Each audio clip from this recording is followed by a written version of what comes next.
Good morning. Hearing will come to order. I'd like to welcome everyone to today's hearing on the National Aeronautics and Space Administration. Our witnesses are Governor Richard Thornburgh, a former governor of the great state of Commonwealth of Pennsylvania and Attorney General, and NASA Administrator Charles Bolden. Thank you both for being here. The first panel today will focus on issues in NASA's security controls that were brought to light through the work of the National Academy of Public Administration. Governor Thornburgh, a NAPA fellow, led a team of experts in comprehensive review of NASA's security practices, culminating in a report that was issued about 2 months ago. The review was initiated after the subcommittee drew attention to the allegations of serious security problems at NASA's Ames and Langley research centers. I hope anyone who questioned the accuracy or the motivation of the allegations is listening today, because the review conducted by NAPA, along with separate reviews of the Ames and Langley incidents by the NASA Inspector General, validates that serious problems do exist at NASA and require substantial corrective actions. To my great frustration and concern, the full contents of those reports are restricted, and the publicly available executive summaries are lacking in many of the details and examples that are needed to fully understand the scope of the problem. Nevertheless, I can say that all three reports drive home the need for NASA to revise, tighten, and standardize its security policies, put in place review mechanisms to better identify instances of noncompliance, and more effectively communicate with its employees about security threats, countermeasures, and requirements. One of the most upsetting is the reports found serious deficiencies in NASA's culture of accountability by demonstrating that violations of security protocols can and do go effectively unpunished, a fact which provides employees with little or no incentive to make security compliance a personal and a professional priority. These circumstances need to change. Security compliance is not a trivial concern, and while much of NASA's work is intended to be widely shared, the agency is still responsible for the development and protection of technologies and information that could easily be used against us by those who seek to damage this country's security or economy. The subcommittee expects that NASA will do better, and I know Administrator Bolden does as well. A framework for the necessary changes has been established through the work of Governor Thornburgh and the rest of the NAPA team, which made 27 recommendations for improvements to NASA's practices. I understand that NASA is working now to finalize its plans to implement those recommendations and appreciate that effort. But the agency should know that the subcommittee will be following up to ensure that real and lasting institutional change, and we'll probably ask a question to the first panel. It would seem to me it would be appropriate for NAPA to come back a year from now and see what progress has been made. This hearing today is the first step by establishing a public record on both the nature of the problems and the corrective actions needed to respond to them. It will be harder for NASA leadership, current or future, to walk away from the difficult task of seeing the necessary reforms through to completion. The topic of security reforms will carry into the start of our second panel with Administrator Bolden. We'll have an opportunity to respond to the findings in the NAPA report and outline the agency's proposed responses to NAPA's recommendations. In addition, the second panel will take on the task of discussing NASA's 2015 budget request and the agency programmatic plans for fiscal year 2015. NASA's request of $17.46 billion represents a 1% decrease from the fiscal year 2012 enacted levels, despite the relatively constant government-wide top line. The impact of the proposed decreases, which would primarily affect perennial targets like the Space Launch System and planetary science, is actually much larger than the agency total would suggest, as the full scale of the proposed cuts are obscured by several substantial requested increases, including new funding for the Commercial Crew Program and Space Station crew and cargo transportation. We're anxious to discuss NASA's justification for these changes and their expected effects on the agency's ability to achieve its strategic goals. But also want to consider more generally the efficiency and effectiveness of NASA's operations and its stewardship of federal funds. I'm sorry to say that the confidence that we've seen on some of these series of reports has been really questionable, casting doubt on NASA's decision-making in areas as diverse as potential abuse of premium air travel to lack of control over mobile IT devices to possible favoritism in the awarding of leases. If NASA is going to continue to receive the support of the Congress, it absolutely must do a better job of demonstrating a commitment to fiscal responsibility and compliance with oversight requirements. In a moment, we will begin our first security-focused panel with some brief opening remarks from Governor Thornburgh, who will then answer questions from the subcommittee. Then we will turn to Administrator Bolden, who will provide his own opening remarks about the security report and the budget request, and then proceed to go to questions on these topics. Before we get started, I want to recognize the ranking member, Mr. Fattah, for any opening remarks that he would like. Fattah. Thank you, Mr. Chairman, and let me welcome our witnesses, and in particular my governor, to the hearing. I started in the state legislature, elected in 1982, and was sworn in January of 1983, some 32 years ago, and Governor Thornburgh was running the shop. We worked together on a number of important initiatives that the governor would be happy to know are still doing extraordinary work on behalf of people of Pennsylvania. The Ben Franklin Partnership, which I legislatively sponsored, but the governor helped provide the resources and the political leadership to get it signed into law, and with centers all over the state bringing technical-based enterprises into a commercialized state and employing Pennsylvanians, and also the customized job training efforts at our community colleges.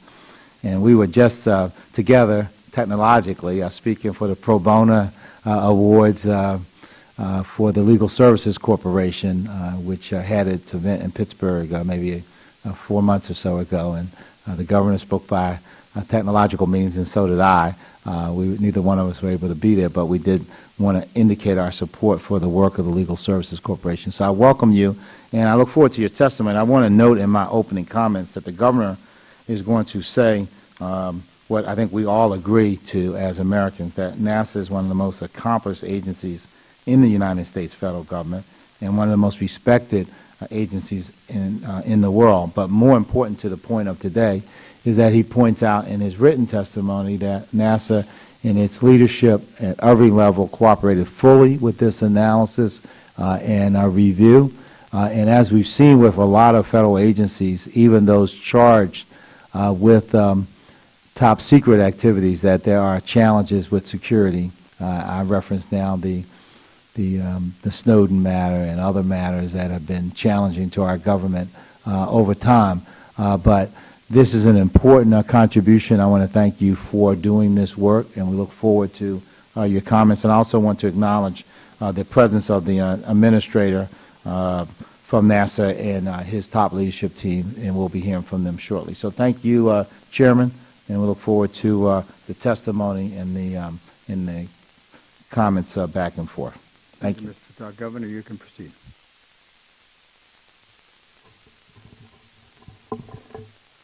Mr. Chairman, Ranking Member Fattah, and members of the committee, thank you for the opportunity to present the National Academy of Public Administration's assessment of NASA's Foreign National Access Management process. It is an honor to appear before this committee and to present the National Academy panel's findings, and particularly to have the opportunity to provide this information to you, Mr. Chairman, in this your final year in the Congress that you have served so well. I've had the privilege to work with you on a number of important Academy studies, the FBI that helped improve the nation's vital law enforcement efforts, an effort where your leadership and wise counsel was terribly important and will be greatly missed in years to come. So hats off to you, Mr. Chairman. So what's the challenge here? It is implicit in NASA's charter, which directs the agency to work cooperatively and share information with other nations while simultaneously safeguarding its classified and proprietary information and assets. This, as you can imagine, can prove to be a challenging task. Over the past year, Security incidents involving foreign nationals at NASA research centers have led to justifiable scrutiny by the NASA administrator, the media, and most particularly by this committee. Based on a suggestion from the committee, NASA contracted with the Academy to review its foreign national access management effort. This Academy panel, which I chaired, found that NASA was not doing a thorough and consistent job managing foreign nationals that visit or work at NASA centers or access NASA information technology. Some NASA centers visited during our review were found to have had very good programs in place, while others struggled to meet their foreign national access responsibilities. This has resulted in inconsistent, ineffective, and often fundamentally flawed outcomes, some of which the committee has already explored. The reason for these unwelcome outcomes are relatively straightforward, and I will highlight two of them. First, the panel found that while NASA is among the best organizations in the world when it comes to managing complex technological efforts, the agency does not apply its normal degree of program management rigor to foreign national access management, a largely administrative process. FNAM, as I'm going to prefer, I wish they'd come up with a good acronym for that. FNAM doesn't make much sense. But the Foreign National Asset Management Program is not managed as a program, but rather in a more stovepiped organizational fashion. Individual headquarters elements produce overly broad program directives, which in turn are subject to widely varying interpretations by NASA centers. Additionally, NASA headquarters has inadequate means for determining the overall efficacy of their directives and mandated processes so that problem areas can go unrecognized. Second, during this review, NASA IT professionals expressed strong concerns about the security of the agency's non-classified systems, with some believing that these systems have already been compromised. This finding is reinforced by other reviews of NASA's information technology, including those done by the NASA Inspector General. The fundamentally flawed outcomes that I mentioned earlier result when you couple this loosely structured program with relatively easily penetrable information technology security systems. I would be remiss if I didn't also note that while the Academy's focus was on the threat posed by foreign nationals, many of the panel's findings apply equally to threats arising from trusted insiders as well as other parties looking to compromise NASA's information technology. Before I summarize the panel's findings, I'd like to note that NASA provided complete cooperation for this review, and that NASA interviewees were candid, cooperative, and eager to both offer their insights and be involved in problem solving. Most NASA employees understood the challenge to share with as well as to protect information from foreign nationals.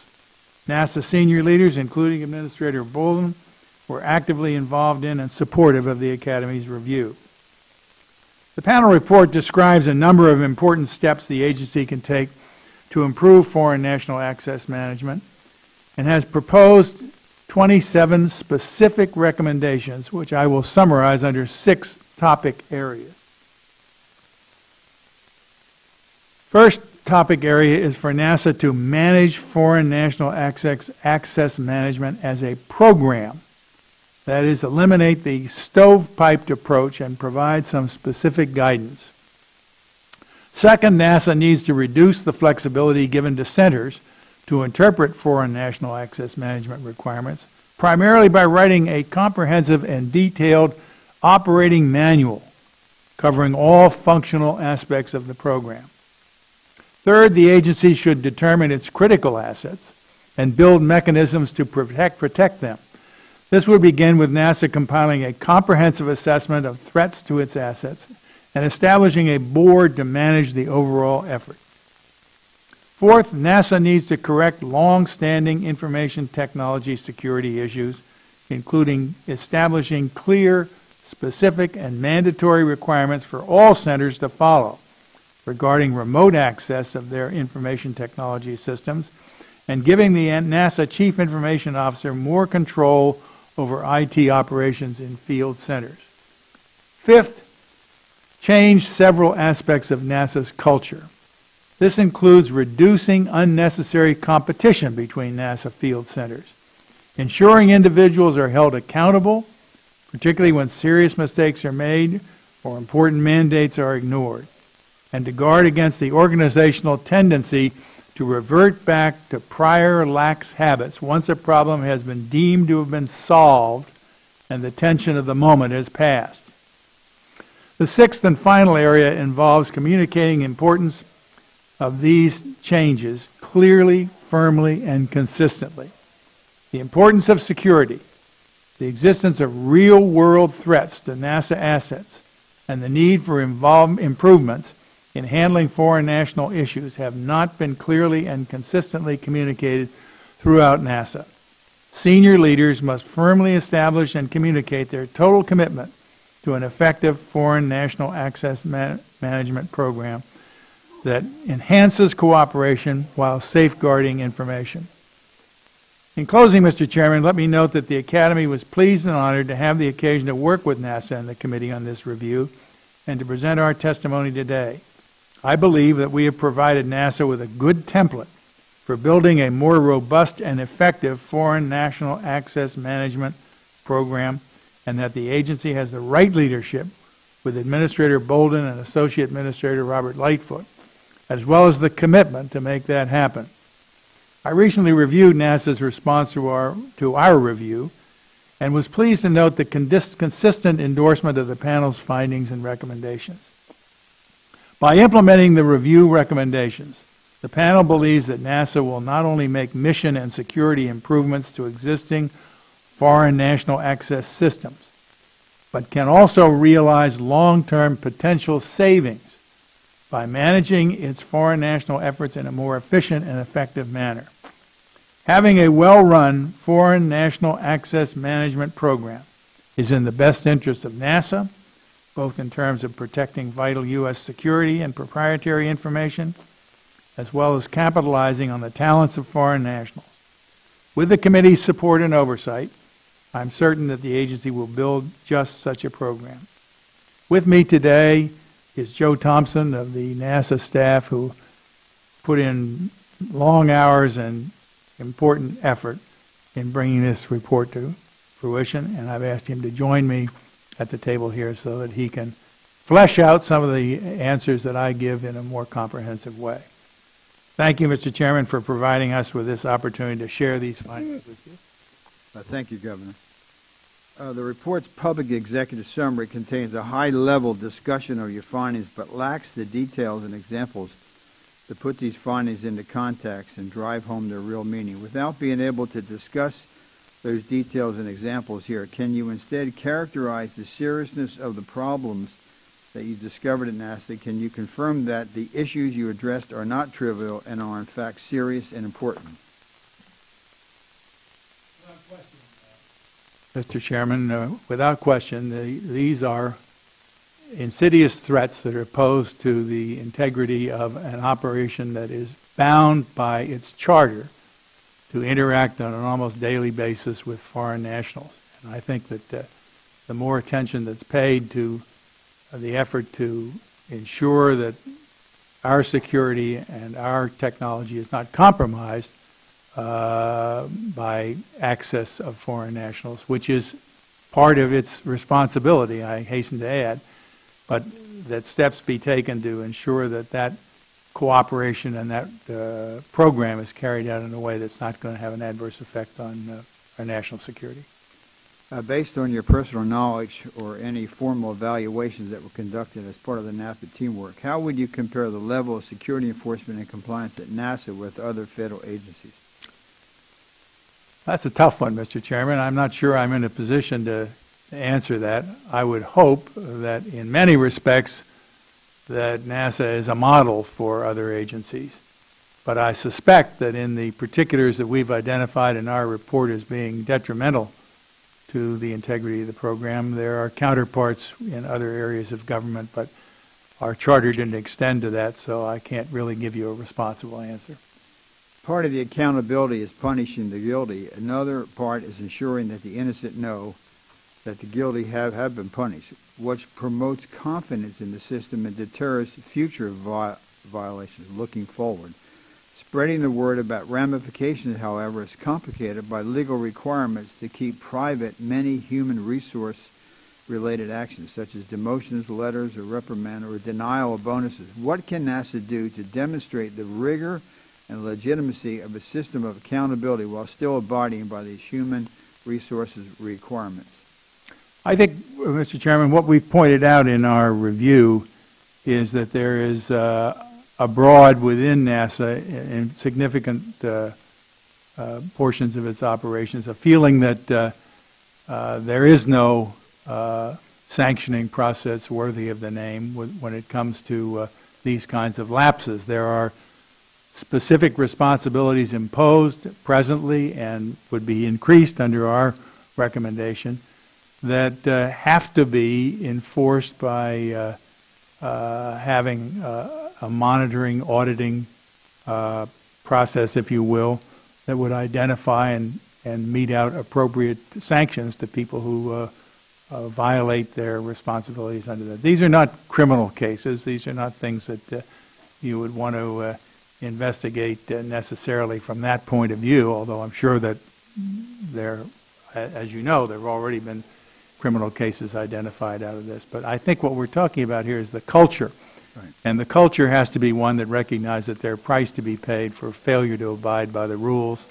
And our approach was framed along that line. On the cost, you mentioned it briefly there, but if you can go in maybe a more detail, can you describe how NAPA took potential cost into consideration when assigning priority levels to your various recommendations? And could the full, and it appears the answer may very well be yes based on your sentence or two, could the full implementation of some of your recommendations actually result in long-term cost savings to NASA through the elimination of inefficient or duplicating systems? Mm-hmm. That's an often expressed desire on the part of people who are proposing changes in programs, that they will actually reduce costs. But I think here you have an example of a case where that could be accomplished. And I think that the easiest way to validate that statement is to look at what we've described as the stovepiping approach that's made among several of the centers. There are also problems that have been solved at the level of the centers that have not been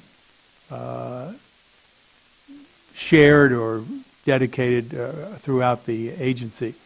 It doesn't make any sense at all to have two separate components working on a problem that one of them has already solved. And unfortunately, that crops up from time to time. So again, it's a management challenge.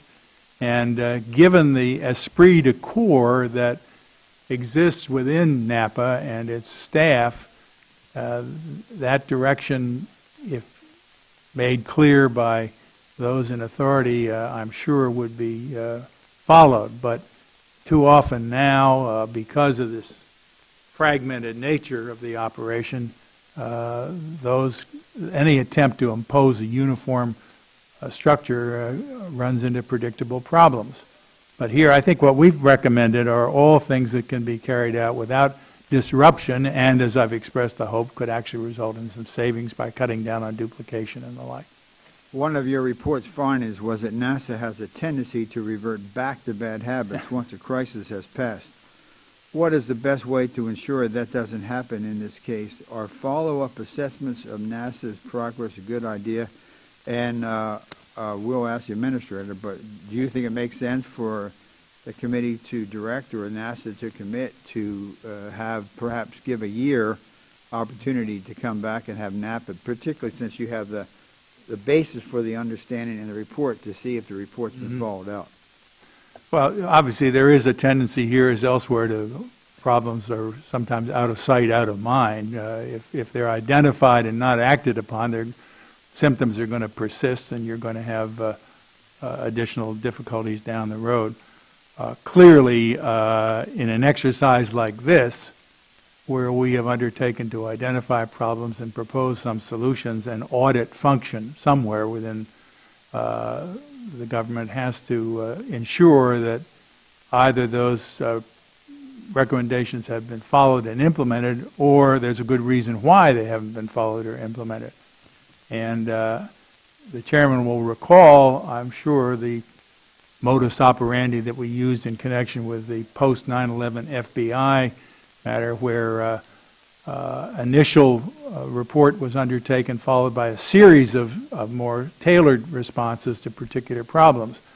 I happen to think that that's a good way of doing business. I hope I'm not falling into the category of being too familiar with what has gone forward, but I think there is a need, either inside or outside of the government structure, to absolutely check on whether or not these recommendations have been implemented, or if not, whether there's a good reason why they haven't. I did not see in the administrator's response to our review any strong objection to any of the recommendations made, and therefore would hope that there'd be a smooth, cooperative effort to see that they're implemented. Yeah, the FBI thing went on for how many years? 7 years. Yeah. So, not that this is as difficult as that, but I think there's certainly, and so I think that the committee should carry language, and we'll ask the administrator, but I think... 7 years, you won't be here, and I probably won't be here won't. either. Well, no, don't say that. I mean, I think you will be here. Maybe we'll continue. I don't mean in the physical sense. No, I said, but I don't think this will go on for 7 years. Okay. I wanted to cover that for you. And I wanted to call your wife to tell her that, too. Right. But no, I don't think we have to. But I think we do have to look at it one more time. I thought the FBI thing worked pretty well. It worked very well. And we had, as we've had from Administrator Bolden, we had from Director Mueller, full and total cooperation, and someday that story will be told, and it'll be worth telling, because it's a little bit like trying to turn around the Queen Mary when you're dealing with the FBI. It really took a concerted effort on the part of people in and out of government to create what I think today, and preserve what is today, the world's finest law enforcement. Right. The committee felt, and I think that's something that worked very well. I also think you made a tremendous difference, having been the Attorney General of the United States. I don't think the FBI quite felt so threatened that had we brought in somebody who totally didn't quite understand. And secondly, I think it's a tribute to former Director Mulder, that he was at the beginning very open. Last two, and then I'm going to go on to Mr. Fattah just to cover this out. Your panel's intention was to focus on foreign national access to national facilities, systems, and information. But your report makes a number of findings and recommendations on IT security that are broader than just foreign national access. Why did you feel the need to widen the scope of your review in this area, and were you surprised by the scope of IT security issues you discovered at NASA? I think it's a frequent experience that when you start pulling in a loose thread, pretty soon you have the whole cloth in your hand. And here, I think a number of the issues that we looked at in detail predictably leached over into other aspects of NASA's operations, and we felt that, although it wasn't specifically within our charter, felt obliged to take note of that and bring it to the attention of the agency so that they could act on it. I think... look, I've got to admit, Mr. Chairman, I'm a big fan of NASA and a big fan of the FBI, and working on programs, reviews such as this is in no way meant to disparage the efforts that have been done previously or being carried out now to affect the kind of changes that we're talking about. But it's healthy to have an outside review made, and I think that in this case, that review, as I said, inevitably will affect other aspects of the NASA operation that aren't encompassed within the foreign national asset. Which is important too, because I just saw a report this morning, how to target NASA's $2.2 billion opportunity. NASA's fiscal 2014 IT budget was around $1.44 billion, so it's very broad. So Thank you, Governor. I Thank you, appreciate Mr. your Chairman. good work. Mr. Patel. Thank you, Governor. So you've done this analysis, and at the heart of it is NASA has hundreds, probably 600 or so various cooperative agreements. We've got over 100 partners on the International Space Station alone. Interacts. I had a meeting this morning with a number of people from Europe, the European Space Agency. I mean, there's a lot. There's a lot of moving parts here. At the heart of what you're saying is that when you glean through it all, is that what needs to happen is that there needs to be an actual program with policies and people that are agency-wide looking at interactions with our international partners and individuals who are non-American citizens about their interactions with NASA. And that NASA, the administrator, agrees with you, and that we're going to hear from him momentarily, and we can move forward with implementing this. But that at the heart of our space effort as the premier agency in the world has been to bring other partners to this and engage them in and around these issues. We want to do that, obviously, with common sense, and we want to apply appropriate security protocols to each and every activity that this agency and other agencies are engaged in. So I want to thank you for your work. I think it is instructive and will be helpful to NASA, and I'm happy that there is both the report and the agreement to proceed. I do have one question. Part of one of your recommendations is this issue around what you refer to as a unnecessary competition between NASA centers. Now, in Philadelphia, we don't have a NASA center. In Pennsylvania, we don't have a NASA. This is not a parochial matter for me at all. This is, in terms of the space exploration, however, there's a certain scientific rigor that is applied, and competition has always been believed in our country to bring out the best. And that the idea of, is as in with our national labs all over the country, there are various ones engaged, for instance, in advanced manufacturing issues, right? And they are, by their design, competitive one to another for various purposes, because it brings, in terms of recruiting the best people, having the best leadership, and getting, most importantly, when you talk about sending human beings, for instance, to Mars, getting it right, right? And getting it right sometimes the same way that your report brings a different view on questions. Competition between these centers at NASA brings a different approach and to solving technological challenges. So I would want you to just, that's my only question, as to whether you think eliminating this competition, which is a way to deal with one problem, could potentially challenge us in terms of making sure that we continue to lead the world in terms of space exploration and technological advancement. I think that we've got to make a distinction here that's important in terms of the impact of competition. When you look at there's healthy competition, there's non-healthy competition. And I think the latter is exemplified when you have a heavily stovepiped operation. That is to say that what's done in Sector A is not within the purview of what's done in Sector B, C, D, etc.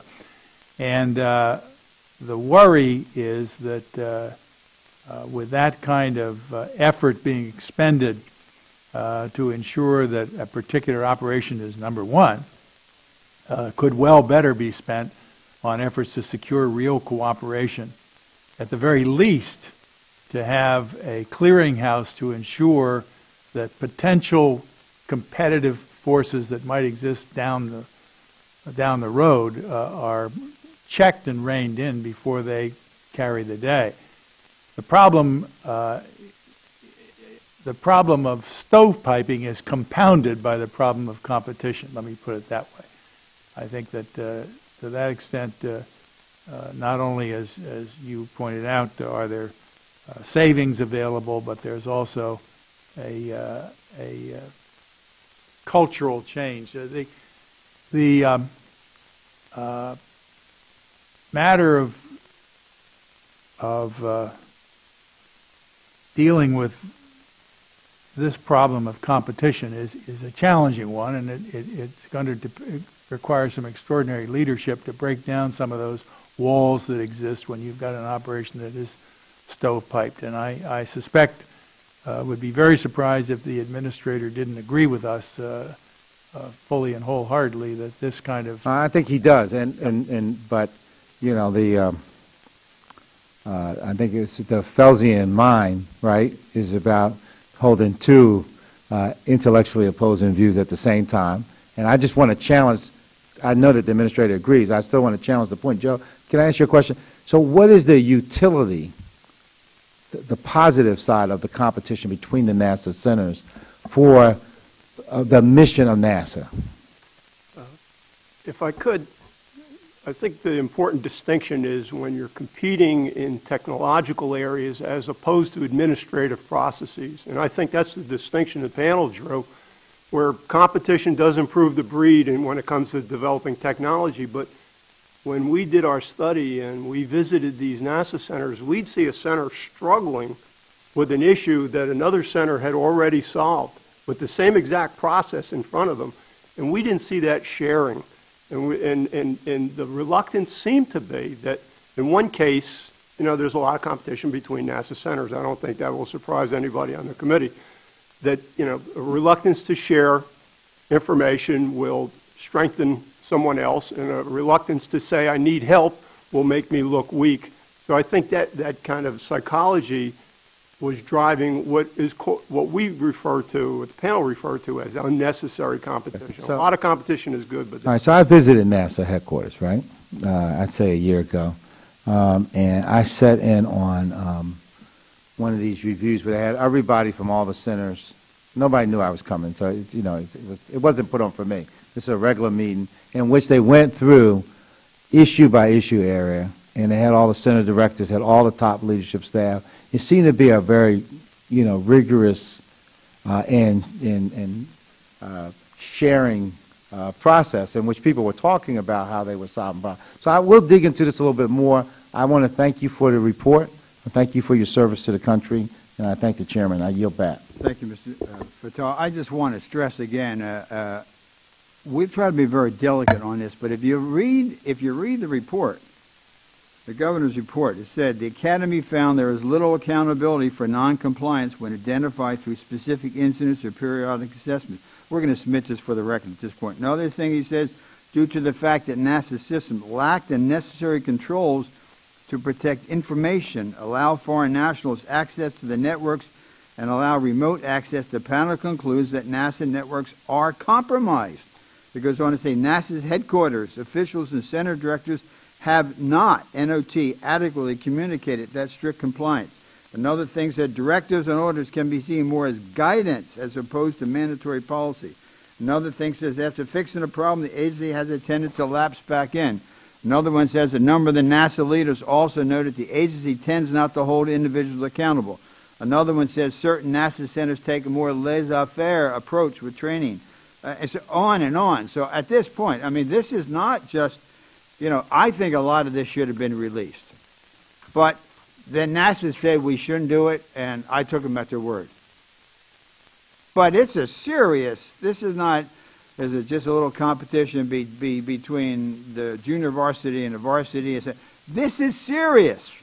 And so I urge the gentleman, read the report. This has, and NASA at first didn't want to kind of go here, and because of my respect for NAPA and having used Governor Thornburgh on the transition in the FBI, and I know him, having come from Pennsylvania, of his record, I felt here's an objective person, analytical, can kind of come, but also has a history. So this was serious. Now that's why I think we're going to direct that NAPA be involved, because I don't want to pick another person outside that doesn't, to make sure that it's followed up. We have not tried to hurt anybody. We've tried to do this based on information to protect the country. With that, Mr. Harris. Thank you very much, and thank you, Governor, for appearing before us. Let me just delve a little bit into the stovepiping idea, because when it's, with regards to security, Clearly, stovepiping has some benefit with security. I mean, you don't have access to the entire system. You know, with Target credit card fraud, I mean, you know, an HVAC subcontractor had access to the entire Target system. So when you talk about the need to eliminate stovepiping, I take it is mainly to guard the security, but not necessarily as an IT solution to the problems. Mainly what I'm referring to is the processes that are used to ensure that the rules and regulations that have been adopted, set forth, are observed. It's very difficult to do that sometimes if you don't have the cooperation of the people who are on site at the particular stovepipe in question. And we did find that was a extant fact here within NASA, and that there was a price to pay for it. And particularly, all of this is compounded by the charter admonition to involve people from other countries and friends and foes. And I think that what we've got to do, beginning with the identification of the problem, and I think Joe stated very well the distinction between the administrative side and the science and technology side, where you find a great deal of innovative practice which characterizes NASA, has characterized NASA from its very beginning on the technological side, but in many cases pretty much close to a shutdown when it comes to the administrative side, particularly when it comes to sanctions. We've identified in the record examples of where violation of rules and regulations was not followed up with any particular sanction. It was not part of the message, and it's got to become part of the message. And let me just ask, just historically speaking, you know, the origins of the space program were, I imagine at the beginning, there was probably far more security, as science, for the sake of science, was less of an objective than science to beat the Soviet Union into outer space. Is that, over time, I mean, is it reconcilable if you don't, and I'll borrow the term, if you don't sequester defense-related, potentially, you know, technology for weaponizing space, if you don't put that off to the side, I could see where it's just difficult to achieve the balance that you seek, which is sharing what is good to share with foreign governments and protecting what's not good. I mean, I'm going to ask you, is it really possible to do that, to create that clear a firewall? Yeah, I'm not sure I'm technically competent to answer that question in particular, but let me counter by observing that what our recommendations are designed to do is to establish a workable framework within which this program, and I specifically identified as a program in the hope that that's what will result, can be carried out with due respect to the somewhat conflicting nature of the charge that's given to NASA. And I have no doubt but what they're capable of doing that, and I think it's a matter of just changing the culture. We ran into numerous occasions where palpable violations had taken place with regard to what the policy of NASA was with regard to particular activities, and nothing happened. And let me just follow up. And that happens within an organization, excuse me. Sure. That message travels at warp speed. Sure. And just in those instances, and I'll close with this question, was the feeling that it was just carelessness, or was it a feeling that, you know, this is science and we really shouldn't have these boundaries? I mean, was it, in other words, was it carelessness, or was it, you know, well-intentioned but just the wrong thing to do? It's probably both, and I don't think either of them should be looked at other than in a serious way. Okay. If there is a a laissez-faire, as my French coach here identified for us, attitude that's going to have an effect that transcends what the particular project is, and it sends a message that's not a healthy one. Thank you very much. Kneel back. Mr. Harris, Mr. Diaz-Balart. Thank you, Mr. Chairman. I actually just want to add my support to what the chairman was saying a little while ago. These are big issues. These are not small, unimportant issues. And so I don't want to repeat what he said, but I just want to make sure that I'm on record, kind of also just saying and agreeing to what he said. What kind of information are foreign governments or foreign entities actually trying to gain? Is it through their activities, through these espionage activities? What is it specifically that they're trying to gain? Do we know? Is it anything specific? Is it are they? What is it that? What's their role? What's their goal? Well, let me say at the outset, I'm a little bit constrained by the fact that the report and our work is not in the public domain. It is, of course, in your domain. Let me reword it. Do we know what, in essence, those goals are? We're pretty sure what they're looking for. In other words, are we pretty sure what it is that they're looking for, what the areas of interest are? Well, there are counterintelligence considerations that are within the charter of NASA, and those folks clearly are charged with the responsibility of answering that very question. I don't presume to know as much as could be produced from that kind of an investigation, other than to realize and emphasize that this is not an exercise in checking the boxes and coming up with some recommendations. This is in the quest for best practices in the administrative side. Inevitably, you're going to have to answer those kinds of questions. And as we suggested in our report, the first step to be taken is to analyze the most important of the assets that NASA has, which might be compromised, because clearly, while we've identified all of these as being serious matters and big issues,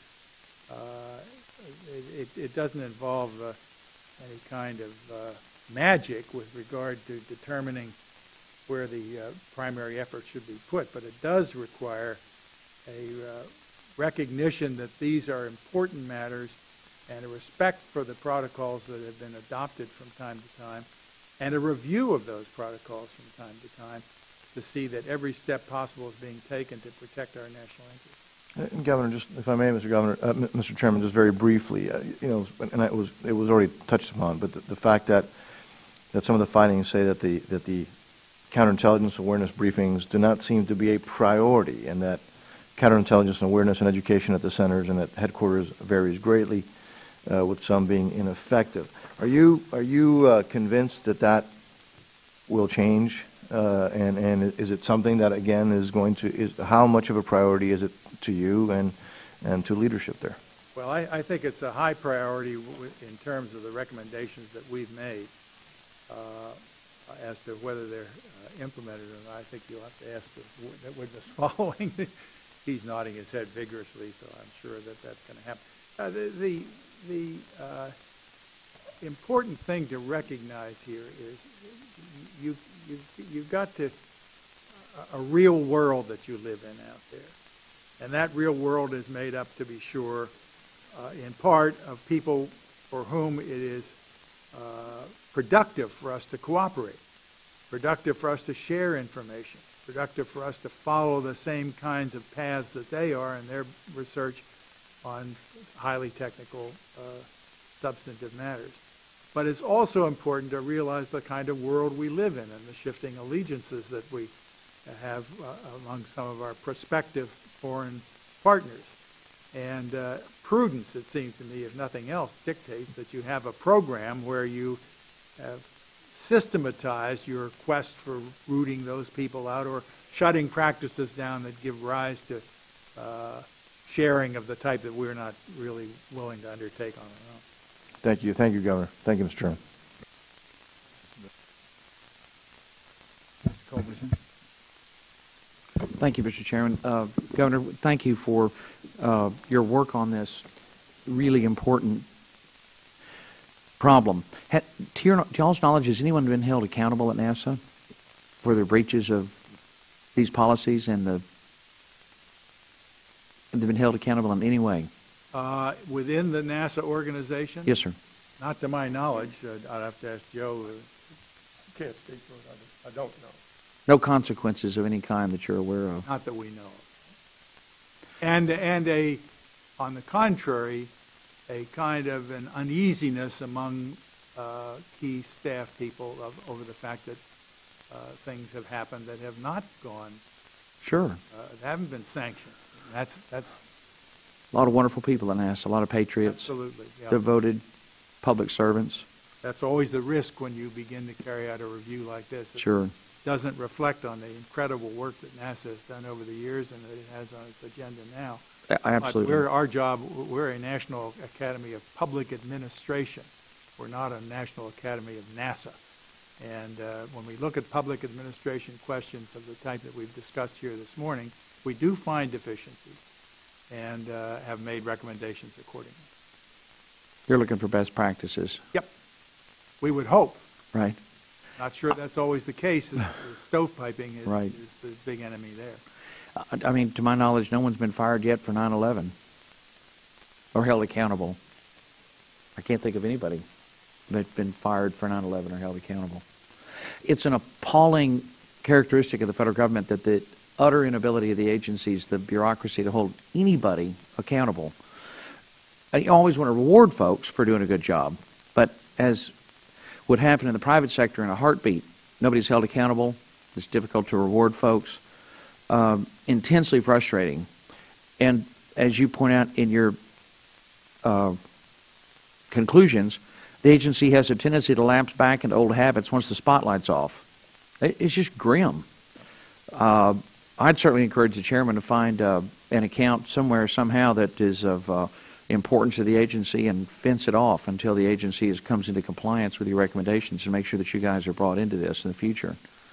It's just appalling because we grieve. I mean, no one this subcommittee genuinely loves and supports NASA. We all do in the sciences and want them to succeed. And it grieves us, I know, as it grieves you to see errors like this and either whether it's negligence or willful, benign neglect, whatever the reason, serious breaches of highly important technologies occurred repeatedly with no consequences.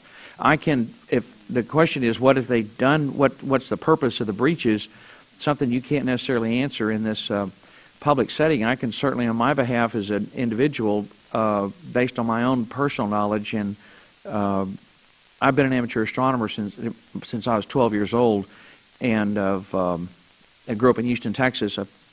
The astronauts and the Apollo program have been a vital part of my life since far back as I can remember. And just based on my own knowledge and research and work, what would seem to me to be the reason you've got foreign nationals penetrating NASA headquarters and breaching their IT systems and probably already installed, as the chairman said, they probably installed Trojan horses, programs to broadcast information back to whoever planted it.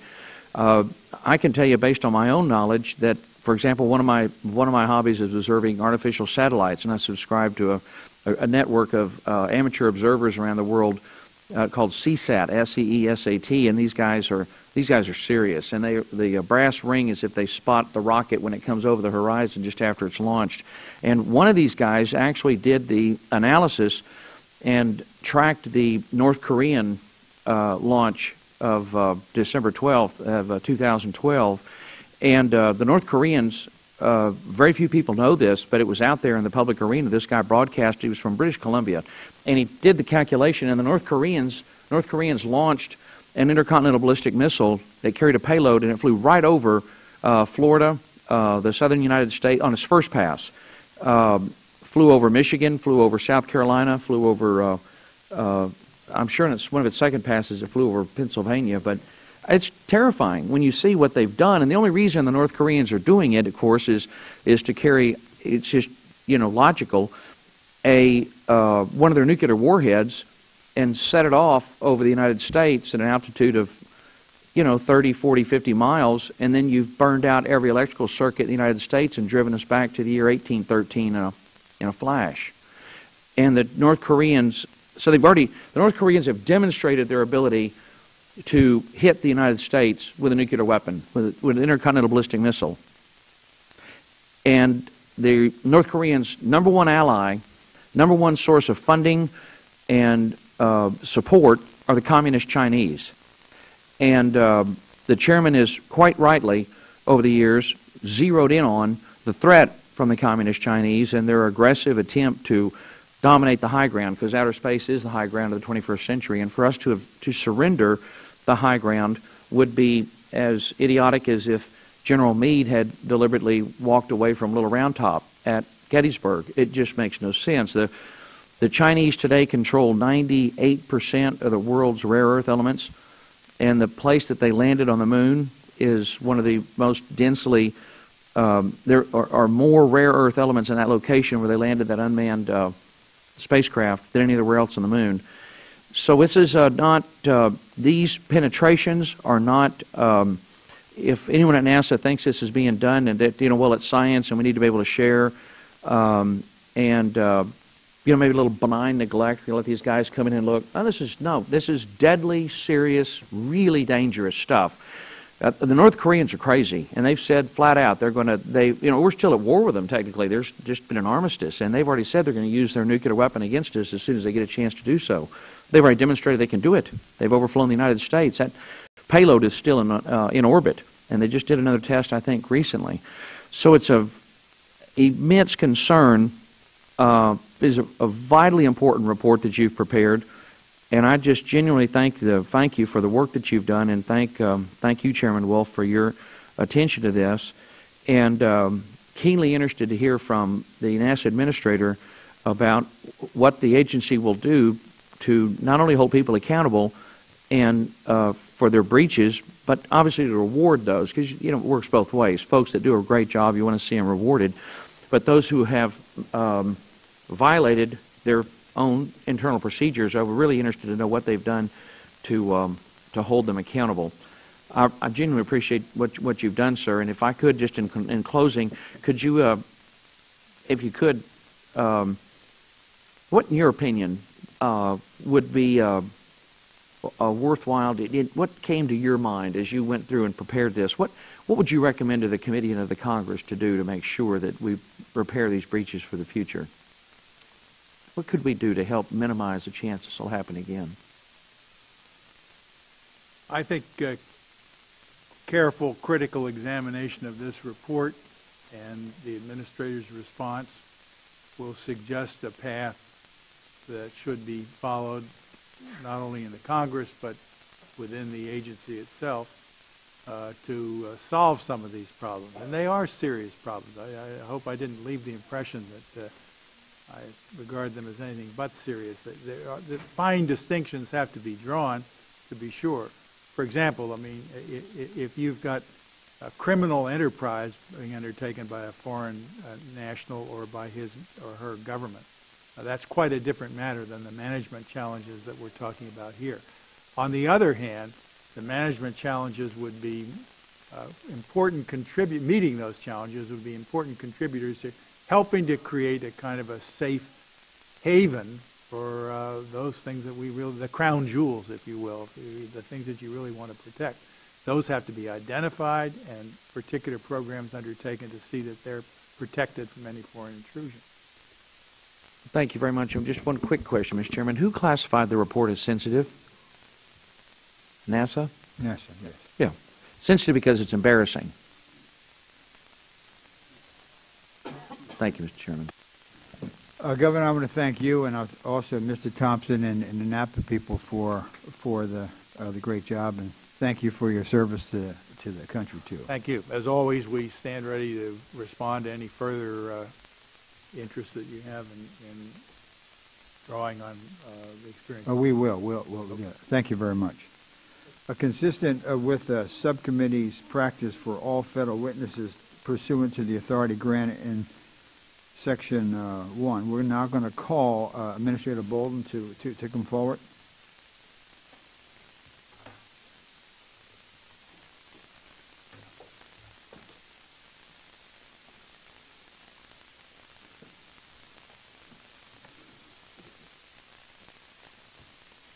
Welcome, Mr. Administrator. Consistent with the subcommittee's practice, federal witnesses, according to the authority granted in Section 191 of Title II of the U.S. Code and Clause 2M2 of House Rule 11, the Administrator will be sworn in before testifying. Mr. Bolden, will you please rise and raise your right hand? Do you solemnly swear or affirm that the testimony you're about to give will be the truth, the whole truth, and nothing but the truth? I do. Thank you very much. Let the record reflect the witness answered in the affirmative. Administrator Bolden, your written statement will be made part of the record. You can proceed as you see appropriate. But welcome. Thank you. Mr. Chairman and members of the subcommittee, I first want to thank you, Ranking Member Fattah, and all members of the subcommittee for the final FY14 appropriation, which is allowing us to make substantial progress on our shared priorities. Our FY15 request builds on that appropriation. The President's $17.5 billion budget request affirms the bipartisan strategic exploration plan agreed to with Congress in 2010, and it keeps NASA on the steady path we have been following, a stepping stone approach to meet the President's challenge of sending humans to Mars in the 2030s. The International Space Station remains our springboard to the exploration of deep space and Mars. Our commitment to extend it until at least 2024 ensures we'll have a unique orbiting outpost for at least another decade. This means an expanded market for private space companies, more groundbreaking research and science discovery in microgravity, and opportunities to live, work, and learn in space over long periods of time. Astronauts aboard the ISS are helping us learn how to safely execute extended missions deeper into space. Later this year, we'll see Exploration Flight Test 1 of Orion. NASA's pressing forward with development of the Space Launch System and Orion, preparing for an uncrewed mission of the two together in FY18. The budget also supports the administration's commitment that NASA be a catalyst for growth of a vibrant American commercial space industry. Already, two companies, SpaceX and Orbital Sciences, are making regular cargo deliveries to the space station. Later this year, we'll move beyond commercial cargo and award contracts to American companies to send astronauts to the station from American soil and end our sole reliance on Russia. If Congress fully funds our FY15 request, we believe we can do that by the end of 2017. Unfortunately, due to reduced funding in the past few years, NASA will need to extend our current contract with the Russians and purchase more seats on the Soyuz spacecraft. Instead of investing millions of dollars in the U.S. economy to support American jobs, we'll be spending that money in Russia. While I appreciate all of the funding this subcommittee has provided in recent years, I ask that you fully fund our 2015 request for this critical priority. Budgets are about choices. The choice here is between fully funding the request to bring space launches back to American soil or continuing to send millions to the Russians. It's that simple. In addition to continuing ISS research, strengthening partnerships with commercial and international partners, and building the next generation heavy lift rocket and crew capsule to take our astronauts farther into space than ever before, our stepping stone approach includes a plan to robotically capture a small near-Earth asteroid and redirect it to safely to a stable orbit in the Earth-Moon system where astronauts can visit and explore it. Our asteroid redirect mission will help us develop technologies including solar electric propulsion needed for future deep space missions to Mars. We also enhance detection and characterization of near-Earth objects and improve our understanding of asteroid threats to planet Earth. NASA's FY15 request continues support for science missions, heading toward destinations such as Jupiter and Pluto. It enables NASA to continue making critical observations of Earth and developing applications to directly benefit our nation and the world. It maintains steady progress on the James Webb Space Telescope toward its 2018 launch. Our aeronautics program will continue to focus on substantially reducing fuel consumption, emissions, and noise to help make the Next Generation Air Transportation System, or NextGen, a reality. All of NASA's investments help drive technology and innovation, spur economic activity, and create jobs. That's why the President's Opportunity, Growth, and Security Initiative, with congressional approval, will provide NASA nearly $900 million in additional funding in FY15 to focus on specific areas where we can advance our priorities. Finally, Mr. Chairman, I want to thank you and this subcommittee for sharing my deep concerns about security issues. Following up on the progress we discussed at last year's hearing, the NAPA study team, led by Governor Thornburgh, completed a thoughtful and thorough review of NASA's foreign national access controls, and you just heard from Governor Thornburgh on that report. As he said, I have accepted all 27 of the NAPA recommendations, and we're making good progress in implementing them in a lasting manner. Consistent with the report's recommendations, NASA has established a Foreign National Access Management Program to strengthen our foreign national oversight, including efforts to ensure compliance with U.S. government export control policies. I have repeatedly communicated the importance of the NAPA report and NASA's corresponding actions to all of my senior managers. I am now in the process, along with Associate Administrator Robert Lightfoot, of visiting each NASA center and underscoring the importance of security to our entire workforce. In summary, the FY 2015 budget advances NASA's strategic plan for the future. We'll continue building U.S. preeminence in science and technology, improve life on Earth, and protect our home planet, while creating good jobs and strengthening the American economy. Thank you, Mr. Chairman. I'll be happy to respond to any questions. Thank you, Mr. Administrator. I don't want to spend much more time on the NAPA report, but there are one or two issues I want to cover.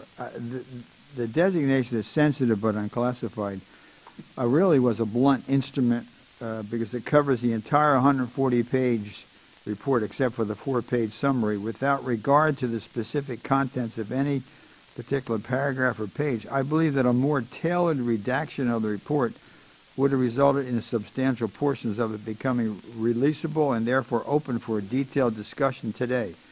And I'm not going to ask you, couldn't NASA have done it because, you know, what happened has happened. But I think you used a blunt instrument, and I think the reasons for it have not been totally valid. But I'm more interested now in what are you going to do. And so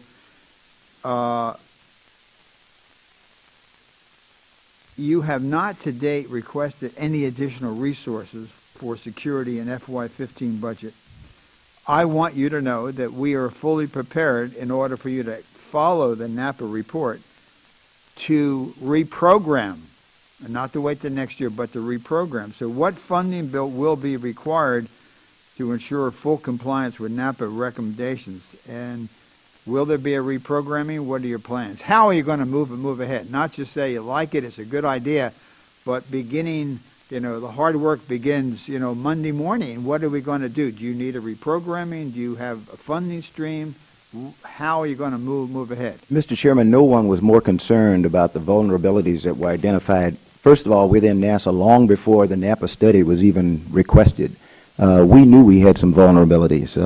One of the reasons for making the report classified, but unclassified, but sensitive, is the fact, as Governor Thornburgh mentioned, there were a number of vulnerabilities that are pointed out in the reports, vulnerabilities that we knew about. When taken in toto, opened NASA up to some of the things that this committee asked the governor about, exposure of inroads to our systems, and that's not what we want to get out. So that's the reason.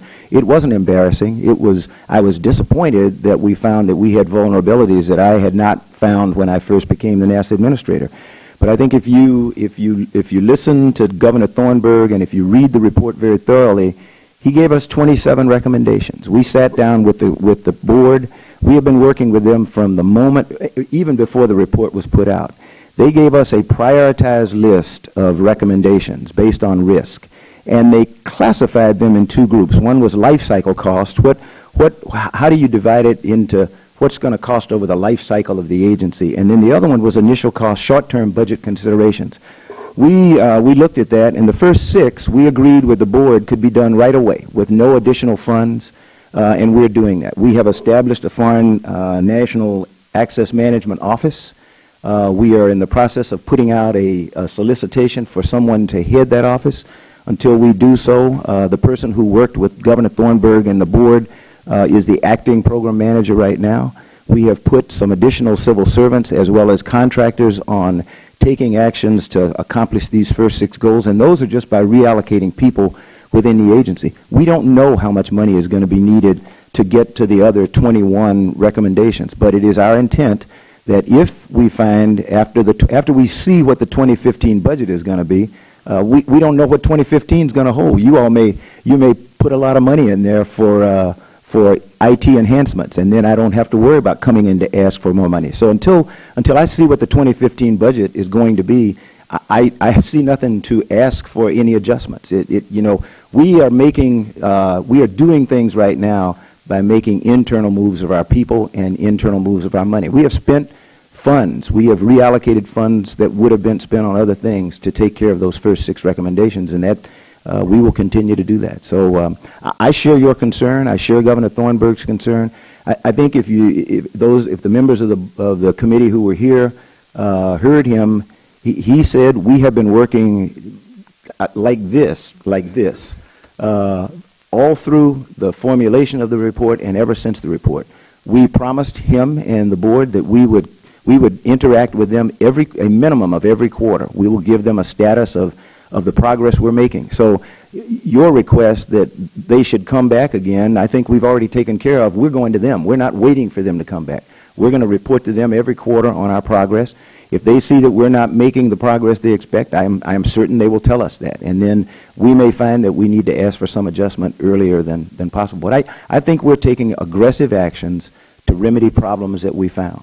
Okay, well, the committee would reprogram, and we may not have a bill for quite a while, and so you're not going to have a bill Monday and Tuesday and Wednesday of next week and the week after. So if you do need it, just feel free to come up to the Mr. Chairman, I will. We don't need it right now. We don't need additional funds. We have, as I said, we have put, I think it's 2 to 4 contractors on this program, on standing up the program.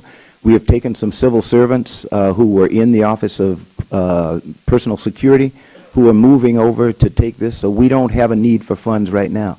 We will determine what we need as we look going forward. Okay. I was concerned, though, to read the NASA's quarterly report that the agency appears to be now pulling back on its support for 2 important recommendations made by NAPA. 1, the creation of an asset protection oversight board to better secure all of NASA's export-controlled and proprietary information, and 2, periodic integrated function reviews to audit compliance and effectiveness of security reforms. Are you rejecting that? I'm not aware of those, and I'll take that for the record, Mr. Chairman.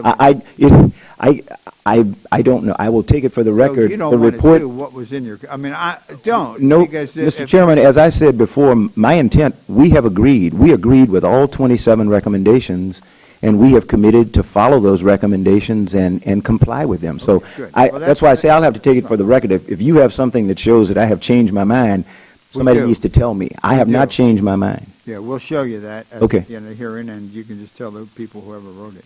Okay, I'm moving on to the account from NASA because I think we have covered a lot. We'll have some questions for the record, but I want to cover a number of other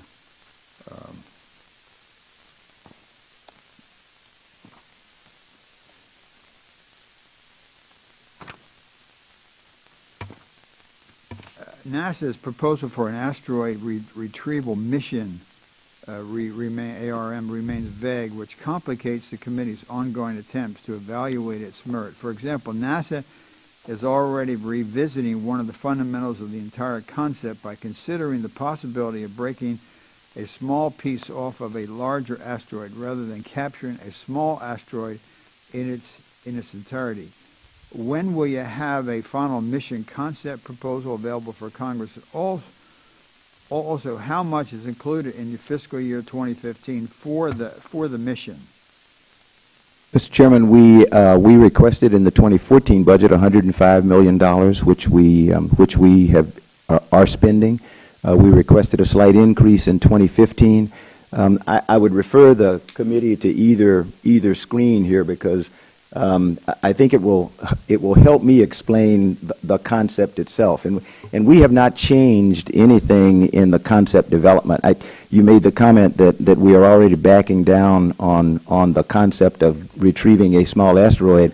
We have always been looking for the best options for carrying out this mission. We have had public forums. We have had 3 to date. We just recently had another forum at NASA headquarters where people from around the world came in and gave us their ideas on the best way to carry out this mission. So we are in the formulation phase. It is very early in the development of any mission of this type. As I have told people, we are going to assume a lot of risk with this mission. We're not going to do the standard NASA mission development that would cause it to cost a small fortune. We're looking at trying to keep the cost of the mission down. We are looking at utilization. We're looking at the development of technologies. Solar electric propulsion is primary. That is the #1 goal for our Space Technology Mission Directorate. They are singularly focused on that above all else. So everything that we're doing is dedicated to finding the technologies that we need to conduct this mission, so that when we have the SLS and Orion ready to carry a crew to lunar orbit, that there will be an asteroid or a portion of an asteroid there for them to sync up with and carry out the types of proving ground activities that we need if we're going to go on to Mars. It's really critical. The other thing that we need, and I have to go back to, is we need a low Earth orbit infrastructure from which to operate. The International Space Station is our toehold right now. The President recommended extension of station to 2024, which is vital, absolutely vital. We are not requesting any additional funds over what we already have in our run out from the 2014 budget in order to take station to 2024. But it is good news to industry, it's good news to the science community, it's good news to our international partners. But we have got to have an American capability to get our astronauts there. Otherwise, I'm going to have to continue to pay the Russians for transport. So my #1 objective in meeting with this panel today is to help everyone understand the critical importance of supporting the President's request, full request for $858 million for commercial crew, because that is an integral part of the low Earth orbit infrastructure, which is step 1, our Earth-reliant step. If we don't have that infrastructure in place, everything else breaks down in terms of deep space exploration. So I will keep coming back to that point. I'm going to go to Mr. Vitale, but end this with the mission, though, does not seem to have captured, we're back to what we were talking about, the asteroid, does not seem to have captured imaginations among Congress or the American public. I think, and I could be wrong, the authorizers, did you know what the authorizers did on this? Mr. Chairman, the authorizers are...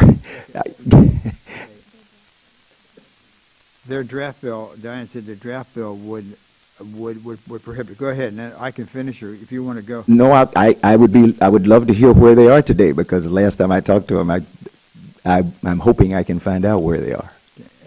We have also not heard much from your international partners about their interest or lack thereof. But a National Research Council report, which the subcommittee, as you know, established several years ago, from last year, noted that the enthusiasm for the concept was low. Have you received any indication of support or interest from your international partners, and have any such indications of support been formalized? Mr. Chairman, quite indeed, everything has been formalized. Since subsequent to the NRC report that came out, 12 nations in the world, 12 spacefaring nations have signed a document called the Global Exploration Roadmap, in which they all agree with President Obama that 2030, sometime in the 2030s, is the time that humans should be trying to get to Mars. That along that road, there must be a stepping stone approach, and those 12 signatories said that an asteroid redirect mission is an important part of that for technology development.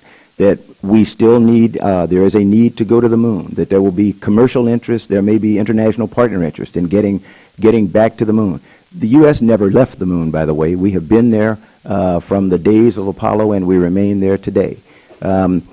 We had 31 nations of the world assembled at the State Department back at the beginning of this year for an international exploration summit.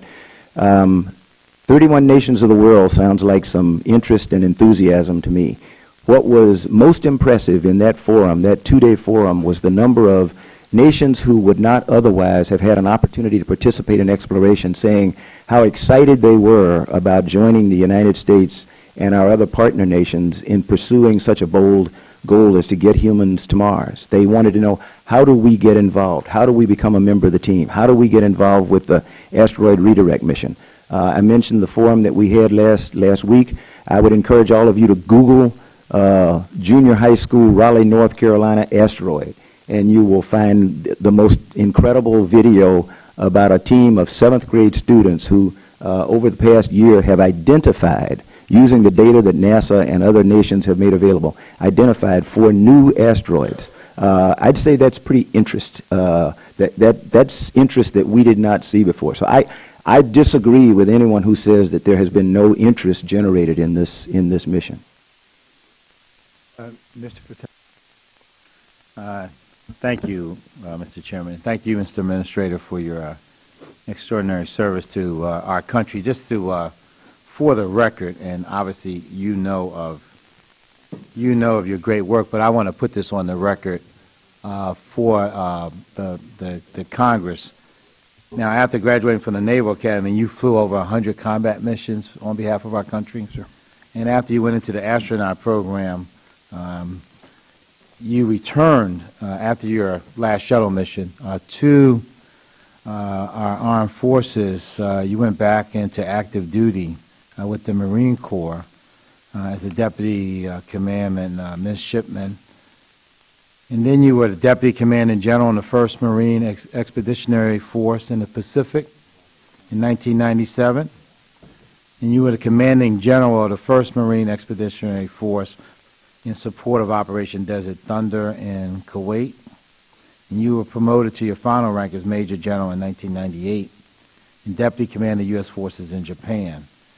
And you received a number of awards and acknowledgement for your military service, including the Distinguished Flying Cross. And you, obviously, as leading NASA, you are still committed to protecting the United States of America. I am very much so. And sir, that's the reason I mentioned in my opening remarks. No one was more concerned than I when we discovered the vulnerabilities we had in our foreign access program. Well, I want to thank you for your bravery and for acting with courage on behalf of our country. Thank you very much. And I want to ask you some questions now about where we are.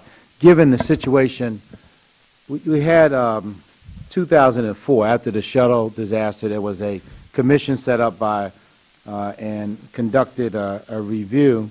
And in the Bush administration, the report that came out, let me just find it, said that you wanted to, that it was important to retire the shuttle. Yes, sir. This was in 2004. This was a report about the vision of for NASA going forward. Yes, sir. The and this vision for space report exploration laid out a timeline that, in essence, created a 4-year gap in yes, which sir. we would not be able to take, the United States would not be able to take astronauts to the space station. That's correct, sir. So when the public is thinking about where we are and why we have to pay upwards of $50+ million for the Russians to transport astronauts, this was a decision that was put in place by this report. I want to put this title into this Vision for Space Exploration. Yes, sir. It was published in 2004, and it directed NASA to, quote, retire the space shuttle as soon as the assembly of the International Space Station was completed. Yes, sir. And we did that. We successfully right. retired the shuttle in 2011. It was necessary to retire it because yes, of it's putting the safety of our astronauts. I don't. But I just want to. I don't think it was an issue of safety. It was an issue of being able to explore. It was a being. I got you. It was an issue of being able to explore, and we couldn't continue to operate shuttle. Right. We needed the infrastructure. Some felt it was also that the fleet was at a point where it needed to be retired, right? Yes, sir. The point is that this gap exists, and it was predetermined. Yes, sir. And now we have a new circumstance because we had a situation in Ukraine. Yes, sir. And so when you come to us today and say, well, you need 840+ million for commercial crew. Commercial crew was a hard-fought issue because there were those who wanted to hold on to the old NASA. Yes, sir. And then this administration, the Obama administration, was pushing this new thrust, which was let's commercialize lower Earth orbit. Let's take American ingenuity, American companies, and let them compete to transport cargo and crew to the space station. And we've now, you successfully, working with the private sector, have a number of companies that have competed, have gotten contracts with NASA, and are going for it in terms of delivering cargo. And now we want to move to crew, which is what this $848 million is all about. And so your request to us is important, not because it's just you want to continue the program, but in light of what's happening in the Ukraine, it's critically important. We have a space station we spent billions on, right? We got to be able to get, if we want biomedical experiments, which I do, in neuroscience and in other areas to continue, and we want other science to take place there, we got to be able to get back and forward. And we don't want to be in a situation where we don't have the capacity to do so. So in the only way that is envisioned to do this, there aren't any more space shuttles to do it. No, sir. The only way to do this is through these private companies that have now been established. I went and visited one of these companies, SpaceX, out in L.A., and they were building these rocket ships right there with American ingenuity and suppliers. The supply chain is American. And there are other companies, Orbital Science, Sierra Nevada company that's, I guess, in your fail-safe mission position in this deal, right? So I want you to talk to the committee about the failure or the question about this $848 million and how important it is given where we are. Thank you very much, sir. If we go back to 2004, it was a decision that I vehemently agreed with as a shuttle person because I came to NASA to explore, and I knew that in order for us to explore, we could no longer continue to sustain a $3 billion a year infrastructure to operate shuttles. So we knew we needed to have the low Earth orbit infrastructure, and that at some point we needed to retire shuttle. Everyone accepted the fact that there would probably be about a 4 to 5 year gap. When I became the NASA administrator, this committee, Senate committees, everybody said, look, we've got to cut the gap down. The President asked for $1 billion, and that was the estimate out of the Augustine Committee. That was the estimate out of industry. That was the NASA estimate, was roughly $6 billion over the next 5 years to facilitate the success of a commercial space industry to carry crew to low Earth orbit. We said if we don't get the funding, then the gap will extend. When I became NASA administrator, the goal was to have commercial crew available in 2015. We got zero the first year. The next year, the Congress did award us, I think it was $525 million, and that allowed us to kind of eke out enough to keep the commercial companies going toward commercial cargo and crew. But the gap extended at one point, and we went to 2017. So we now find ourselves looking at that gap until 2017, which if we don't get the funding we requested, we're going to slip again. $858 million is important for two reasons. One, it allows us to have a chance at having competition. And hopefully no one on this committee will argue that competition will keep the price down. Competition is good because that's the American way of doing business. And the second reason is because it allows us to have faith that we can get to the 2017 date. So it allows us to buy down risk. I would like to have $1 billion a year. That's what we said, $6 billion over 5 years. We have found a way working with industry that we can eke it out by spending a little bit less than that. But that's not the way to operate.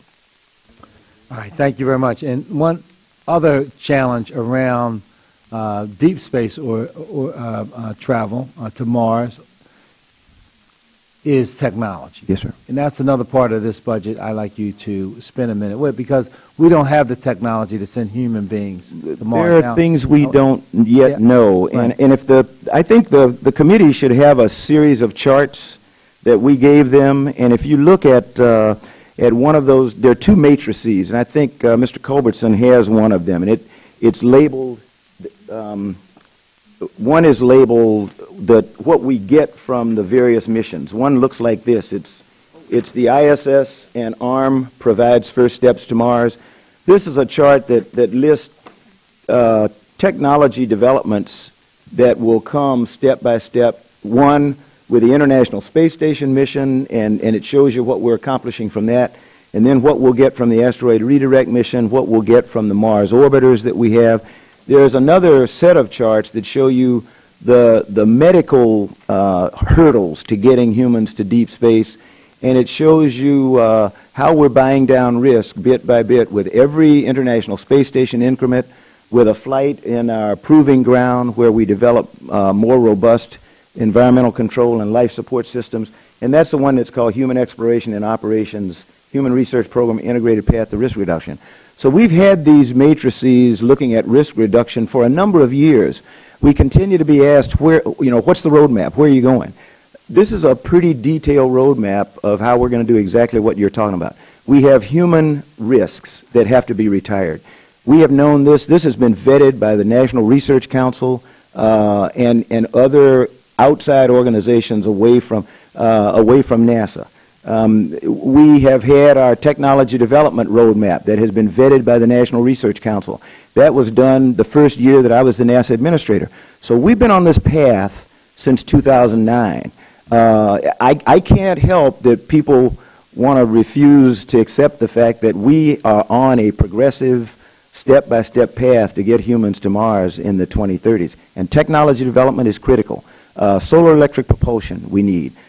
Optical communication so that we can get voice and data back to Earth in much bigger bundles than we do today. Valuable also to the DoD and the intelligence community, because all of you have heard people talk about the pipe.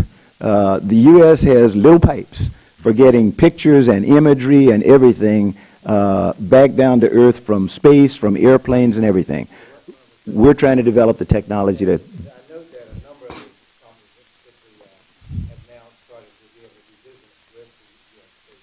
Yes, sir.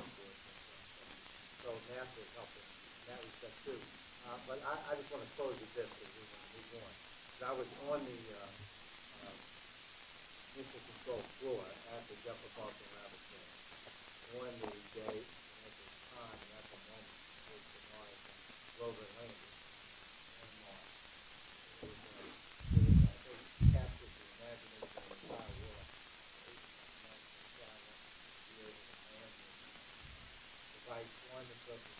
Yes, sir. It really puts us all in a position to know with certainty, even though we don't know how to do it, that we will be able to. Yes, sir. We can do that. That's right. I want to just kind of, thank you, Mr. Correct your record. I wasn't going to get into this, but I think you've misled people if you were to listen to where you are. The Congress has provided a lot of funding to commercial crew, particularly once you take into account the larger fiscal situation. There's never been a year that it was zero. One, it was 312, that was the authorized level, then 406. 525 was actually above the level. The appropriation has been at or above the authorized level in all the years but one. Mr. Chairman, our numbers... Mr. Chairman, our numbers don't jive. Okay, well, then come up and sit down. We'll go through it. Okay. Since taking over the subcommittee, we have appropriated almost $2 billion for the program, including increases every fiscal year, while the subcommittee's top line has simultaneously been decreased by $10 million. We protected this program. Yeah. We have protected Planetary. We have protected James Webb, and you were over the budget. We provided to support, even though NASA could not provide us with the information needed to make the best decision. For example, we waited for a year and a half for NASA to commit to a program acquisition strategy, which had enormous implications for the total program cost. Also, despite repeated requests, NASA always refused to tell the subcommittee the expected budget or schedule impact of different program funding totals. As a result, we were often required to make decisions in an information vacuum. Even now, NASA is asking for more than $800 million for the program, and cannot tell us with any certainty how many commercial partners could be supported at that level or what year a final capability would be available. And frankly, I think, and there's enough blame on both parties, the administration bailed out on the Simpson-Bowles Commission. I mean, frankly, they had an opportunity to deal with this issue. Right now, you're finding entitlements are eating up all of these programs, eating up research on cancer research, on autism, on all these programs. And so I think, it's the posturing, just be honest. So I'm going to ask you to have your people come up. Yes. Verify precisely what you said and what we said, and we will put it in the record at the end. But, there are other programs, too. Yes, sir. Mr. James Chairman, Webb is important. as I said in my Planetary opening is important. statement, I appreciate all But you the cannot support that narrow this it committee down, has Mr. given us. Administrator. Mr. Chairman, I have not argued. This committee has given us incredible support in the appropriations. I made that statement in my opening remarks. But when I say our numbers are different, I'm not sure where the staff is getting their numbers from, but I've got the budget run out. Pretty good staff, but Well, let me go to Mr. Harris, and we'll have your Okay. people, you come up, and we'll sit down. Yes, sir. I'll be at the meeting, too. But Mr. Chairman, Sure.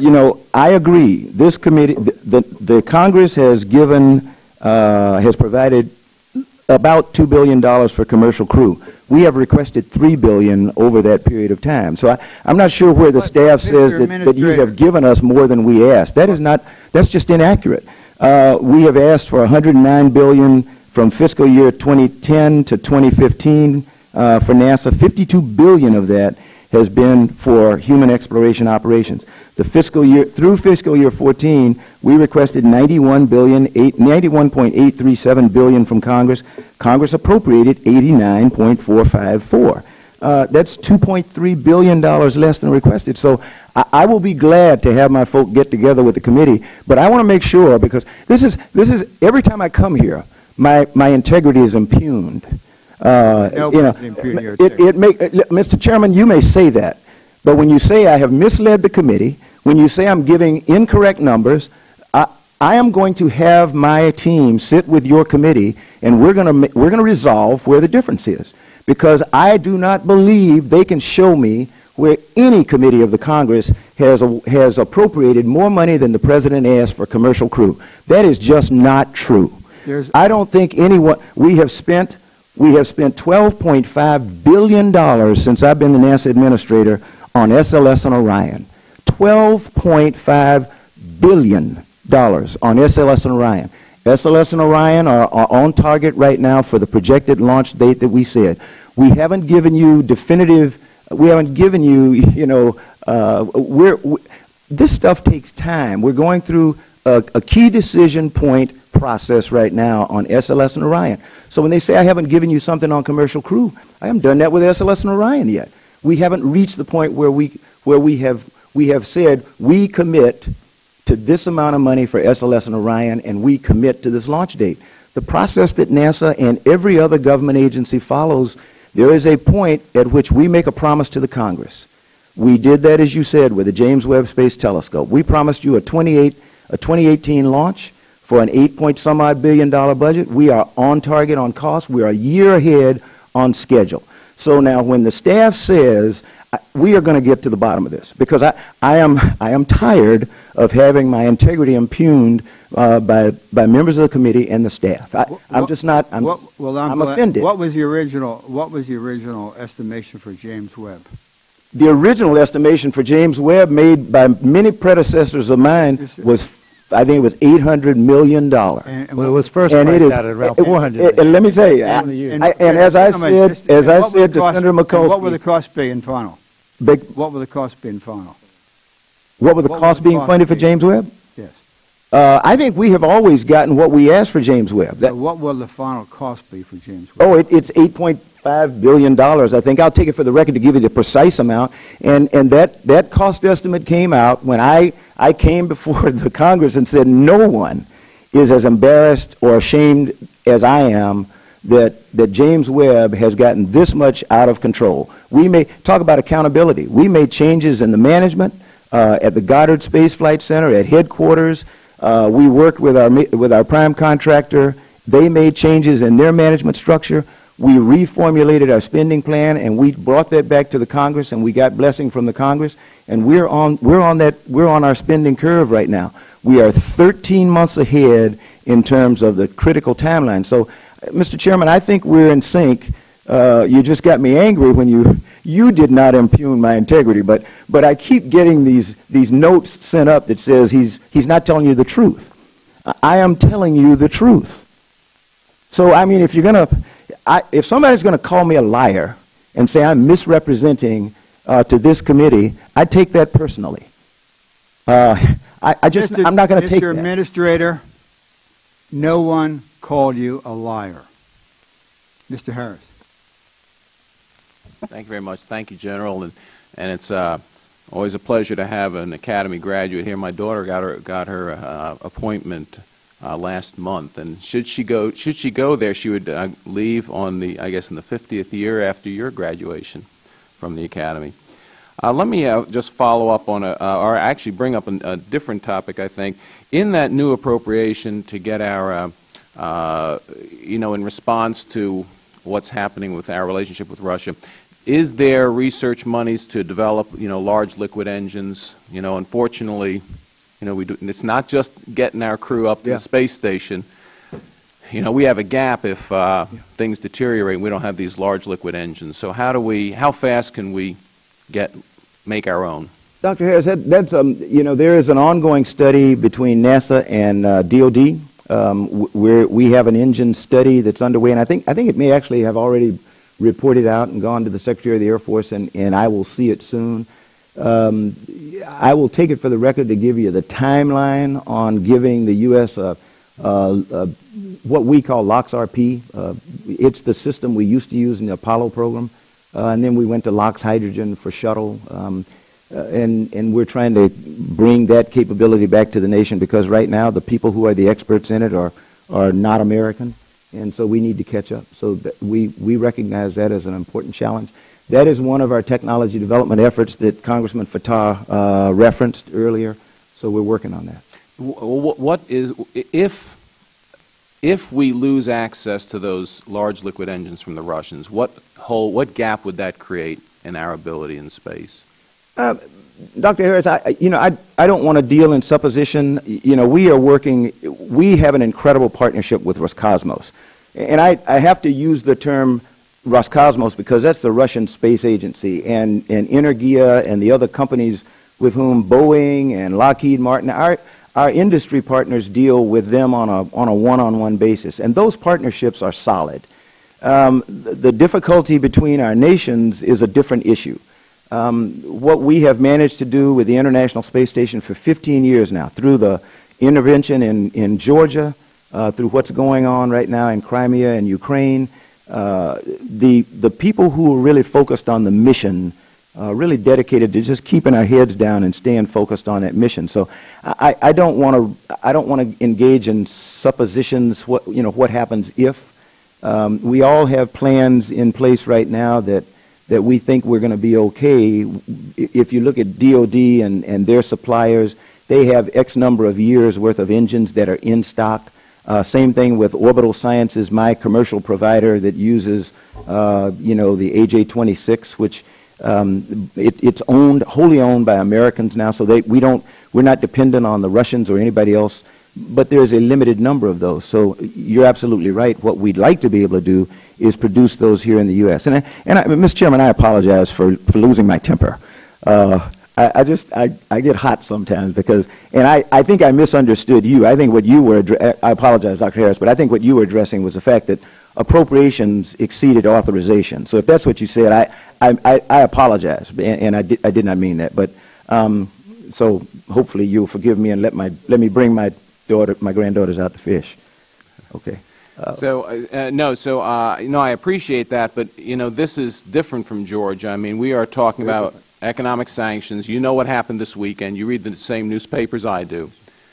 There's a chance that this all gets geared up, and that relationships that transcended politics in the past may not transcend them. So, I mean, and I would imagine this is true. I mean, I would imagine that there is a contingency plan being drawn up very actively in terms of what if those relationships break down? There are always contingency plans, but the contingency for what you're addressing is maintaining the relationship. You know, when I call Mr. Ostapенko, who is my counterpart with Roscosmos, as I did last week when the headlines in the Moscow Times or whatever their newspaper is was totally erroneous. The headlines in Moscow was NASA breaks off all relations with Roscosmos. Nothing could have been farther from the truth, but that's the alarmist nature of our media today. So, you know, when Mr. Ostapенko and I talked, he was very comforted to know that, okay, our relationship had not been broken, had not changed. That is a contingency plan. I know most people don't accept that, but in the military, where I come from, your contingency is engagement, and it's making sure that your adversary knows how far you will go. And I think the Russians are quite aware of several things. One, that the International Space Station doesn't belong to us, doesn't belong to them. It is a conglomerate of 5 partners. You know, the Columbus module, the 2 big experiment modules, one belongs to the Europeans, the other one belongs to the Japanese. They are clamoring to be allowed to work in those modules because right now the Russian cosmonauts don't work in the other modules. They want to become a more active member of the team. The Russians provide 2 things: access, that's transportation, and the big power. When it comes to operating day by day, environmental control, those types of things, that's what the U.S. provides. So the contingency is if they want to continue to operate in low Earth orbit, they've got to stay in the partnership. And they know that as much as we do. Well, thank you very much, General, because as you know, my district is right next to Wallops. Yes, sir. And you know how important the space station is for Wallops. So I appreciate that, and I yield back, Mr. Chairman. Thank you. Mr. Harris, Mr. Schiff. Thank you, Mr. Chairman. Mr. Administrator, welcome. It's good to see you again back in the subcommittee. And I also want to acknowledge former Attorney General Thornburgh. It's great to have you here. I want to thank you. When I was an assistant U.S. attorney back in the early 90s, you sent me to Eastern Europe for half a year. And it was a round-trip ticket, so I'm grateful. It was a fantastic experience consulting with the Czechs and Slovaks on criminal justice reform. It was a great assignment. Mr. Administrator, while I appreciate the somewhat better request for planetary science in this year's budget, I still remain concerned that it won't be sufficient to meet the nation's goals in exploring our planetary neighbors. NASA's planetary science program has been one of the most successful and spectacular scientific endeavors in human history. From the earliest Mariner series probes in the 1960s to Curiosity on Mars, our planetary program has captured the imagination of the world. And last week's revelations about liquid water on Enceladus has added another destination for our robotic emissaries to explore. I want to just flag, and I'm going to let Mr. Culberson handle the majority of the comments on Europa, but I only want to express my full support for what he is undoubtedly going to say. I'm a full supporter of Europa, and while I'm pleased that it's in the budget, I'm concerned that it's at such a small number, it won't let us get that mission really started in the way I think it should. But I'll leave it to John to focus more on that. Let me focus more on Mars sample return, the science community's top priority. NASA has a proposed mission to be launched in 2020. I'm concerned about the funding profile for this mission, which is backloaded, as well as repeatedly disquieting rumors that I've heard regarding slipping the launch date to 2022. Given the position of the planets, 2020 is particularly advantageous launch opportunity that will enable us to launch a heavier payload to Mars. More payload means more science. 2022, on the other hand, is supposed to be a suboptimal launch window. So if you could tell us the status of the 2020 rover now and what we need to do to ensure that it goes in 2020. And then second, I wanted to ask you about the extended missions generally and Opportunity and LRO in particular.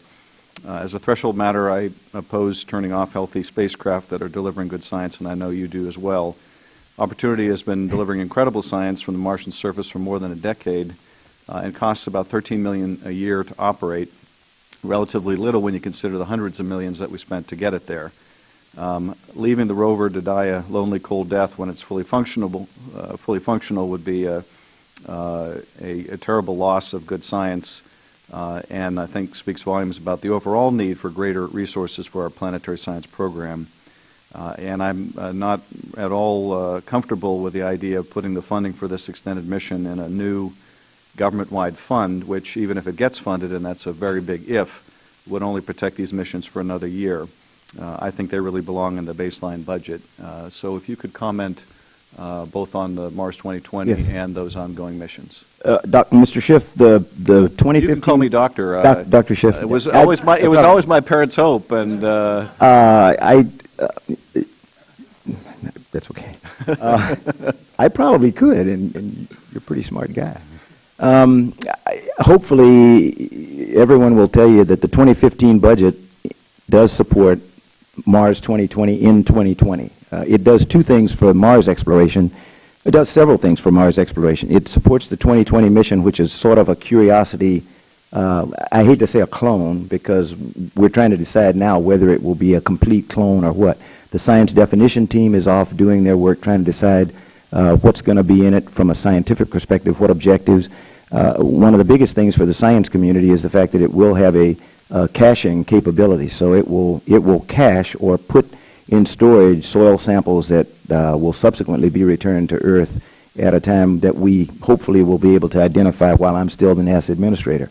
In addition, it funds the 2016 launch of InSight, which is a critical mission to Mars also that will allow us to core into the Martian subsurface. And I will say that you and I agree sort of on extended missions.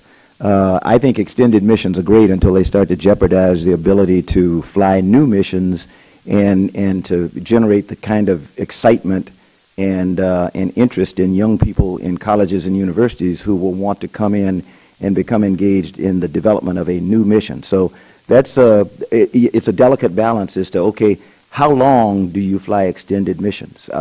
The totality of our extended missions today is keeping us from being able to do some of the exciting things that we would really like to do. So what we have to determine is, okay, what is the right time to turn off an extended mission? Every mission we fly, we can continue to get data till the cows come home, as they say, but at what point do you say we have enough data in the repository and now we're gonna analyze some of that data while a new team goes off and develops a new mission? So I said all that to say we're continually evaluating our extended missions. The Science Mission Directorate has an executive senior review panel that's in session right now, and they will decide the fate of some of the extended missions. You know, it may be determined that, okay, it's time to turn off the lights, and others most certainly will be continued. Cassini, you know, we already decided we were going to continue. And as a sidelight, you mentioned Enceladus, I didn't, but Enceladus is a very attractive icy moon that some scientists believe holds more promise for life than Europa. So I did not need another challenge to Europa. Just going to get John started. I know, but I'm just saying, you know, that this is the input that we get. Governor Thornburgh mentioned it before about trying to change cultures. One of the cultures that I'm trying to change is people coming to members instead of me to complain about the amount of money they get, knowing that there's only a limited amount of money, and they get people, you know, excited about their project, but it doesn't fit the total portfolio, what we feel is a balanced portfolio of the agency. But I think we're doing relatively well considering the fiscal constraints in planetary science. Well, Mr. Administrator, I appreciate that. You know, we have the nice problem that these craft are built so well that a rover that had a 90-day planned life is now going strong 10 years later. Yes, sir. But if, as I believe they're producing good science, I think we'd be crazy not to continue their operation, and just we'll have to find the resources to do it. One last question. I'm delighted that letters of interest have been exchanged between NASA and the Indian Space Research Organization on NASA ISRO synthetic aperture radar mission. This collaboration between the two countries is critical to the interests of both government and represents a true partnership in Earth system sciences that will benefit all.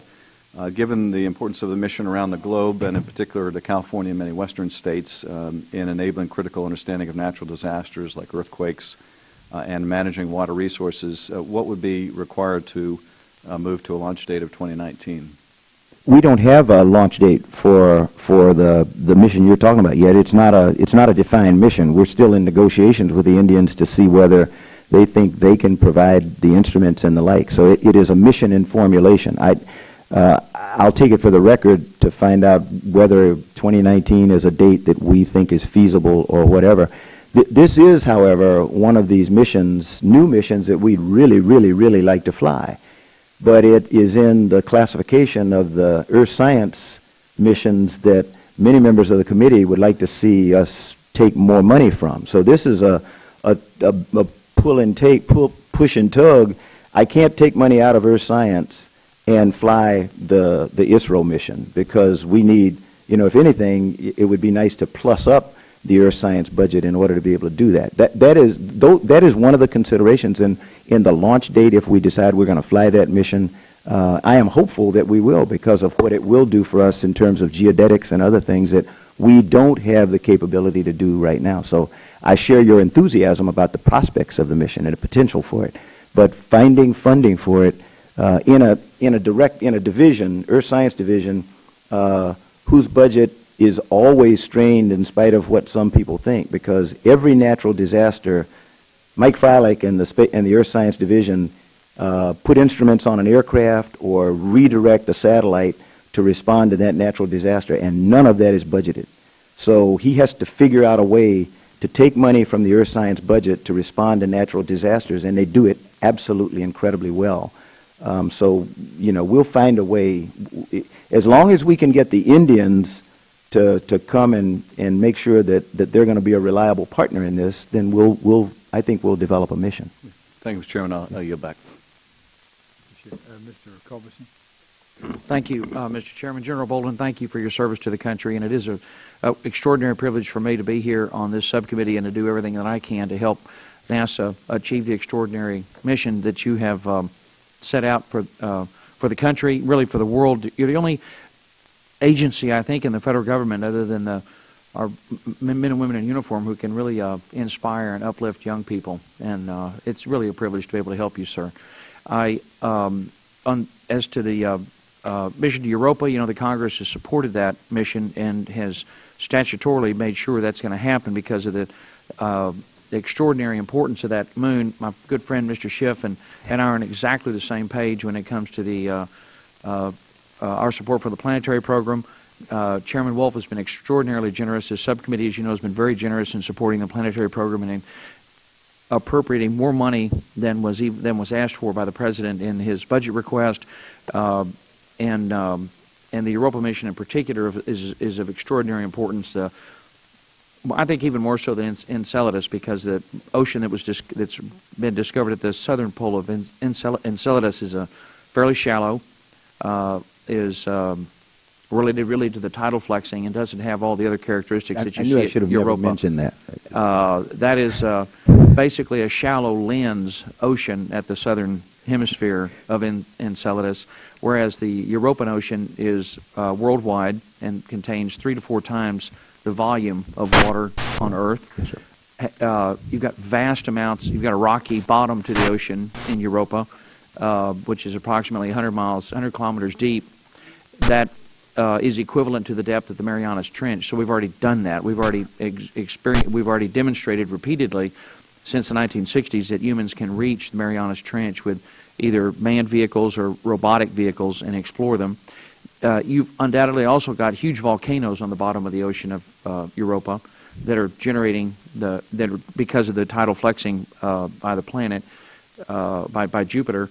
And it's also important to remember that the surface is probably approximately 60 million years old, and that saltwater ocean on Europa, that means that surface has been circulating all this time.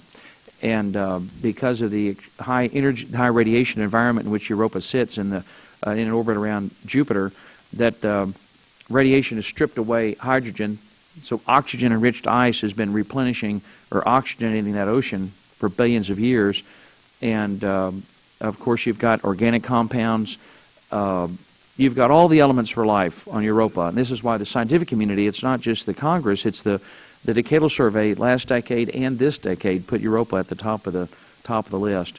And we're delighted to see the line item in the President's budget and glad to see it. But, of course, the Congress is the one that has the final word on these things. And it's important, I think, for NASA to remember also, and for all of us to remember, that the budget recommendation submitted to by the President is just a recommendation. It's what the President would like to see done, but it's actually the Appropriations Committee and the Congress that sets the final guidelines. And if I could, sir, I also wanted to make sure to clarify for the record that the President's budget proposal for fiscal year 11 canceled the Constellation program that President Bush had put in place. That's right. And about $9 billion had been spent by that point in the development of the Constellation. Yes, sir. And that was squandered. No, sir. You still got some benefit, obviously, because that technology continued Yes, sir. to be used in the development of the SLS. But what's particularly distressing is that but for that cancellation, the Constellation would be operational this year. That is not correct, sir. What year would it be operational? We don't know. We don't know. If we had continued You're asking for conjecture, Congressman Culberson. Constellation was not on a good trajectory, and this is something we would really, I would take for the record, because we need to go back, and I don't want to state where Constellation would have been today, but Constellation was not on a good trajectory. We were talking about going to the moon. We had no plans. We had abandoned plans for the lander because of its cost. It was not a program on a good trajectory, but it was not money lost. That was whatever was spent on Constellation was money well spent, because we have taken advantage of the technologies that were developed there. If you look at the heritage of SLS and Orion, they come from the Constellation program. So I would be the first to say that money was not squandered, was not lost. I would agree with you, but there's still some benefit, obviously, from that investment in the technology. But for the cancellation of the Constellation program, we would be very near I respect your. All I can say is I don't know. I will take it for the record. I respect whatever analysis it is that you're using as the basis for that statement. With projections that were done at the time by the NASA administrators that had created this program. When I became the NASA administrator, that was not the projection that I presented to anyone. Well, one of the reasons I'm just saying, I'll take it for the record. All the projections that we have seen were that we would launch by 2015. Yes.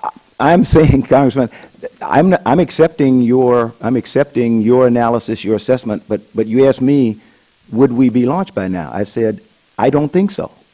Oh, by 2015.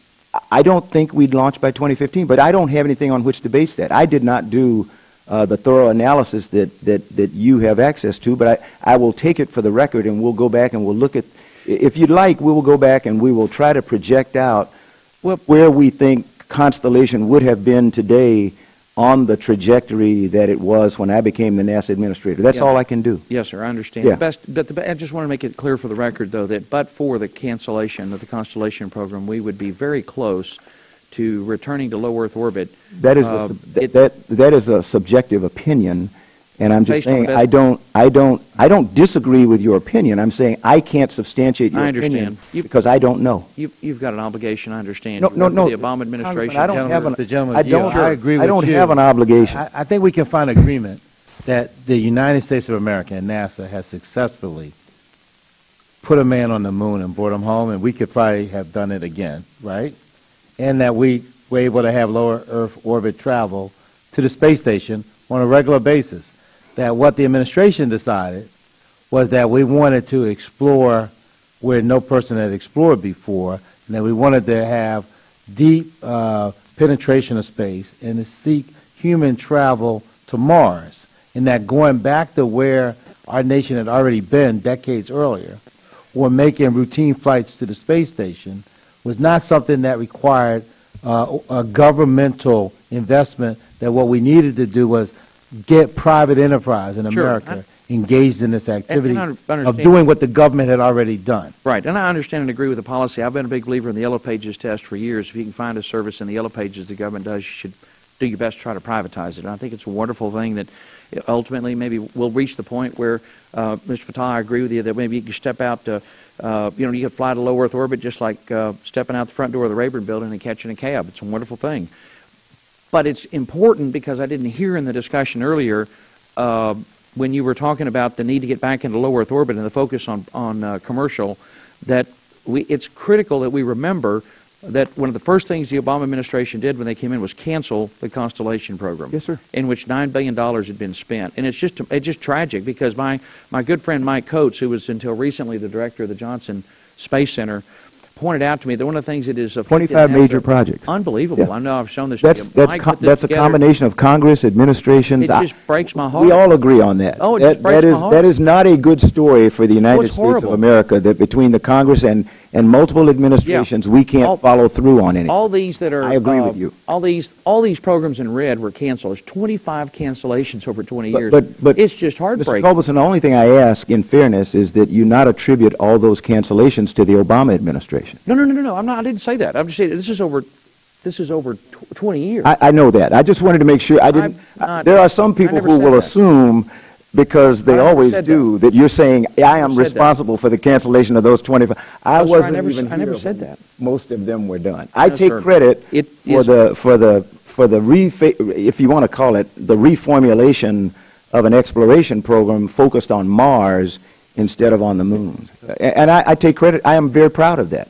As Congressman Fattah said, my admonition to the President and what I have always espoused is that should be our destination, Mars, and not the moon is an intermediate stop, and we are going back to the moon.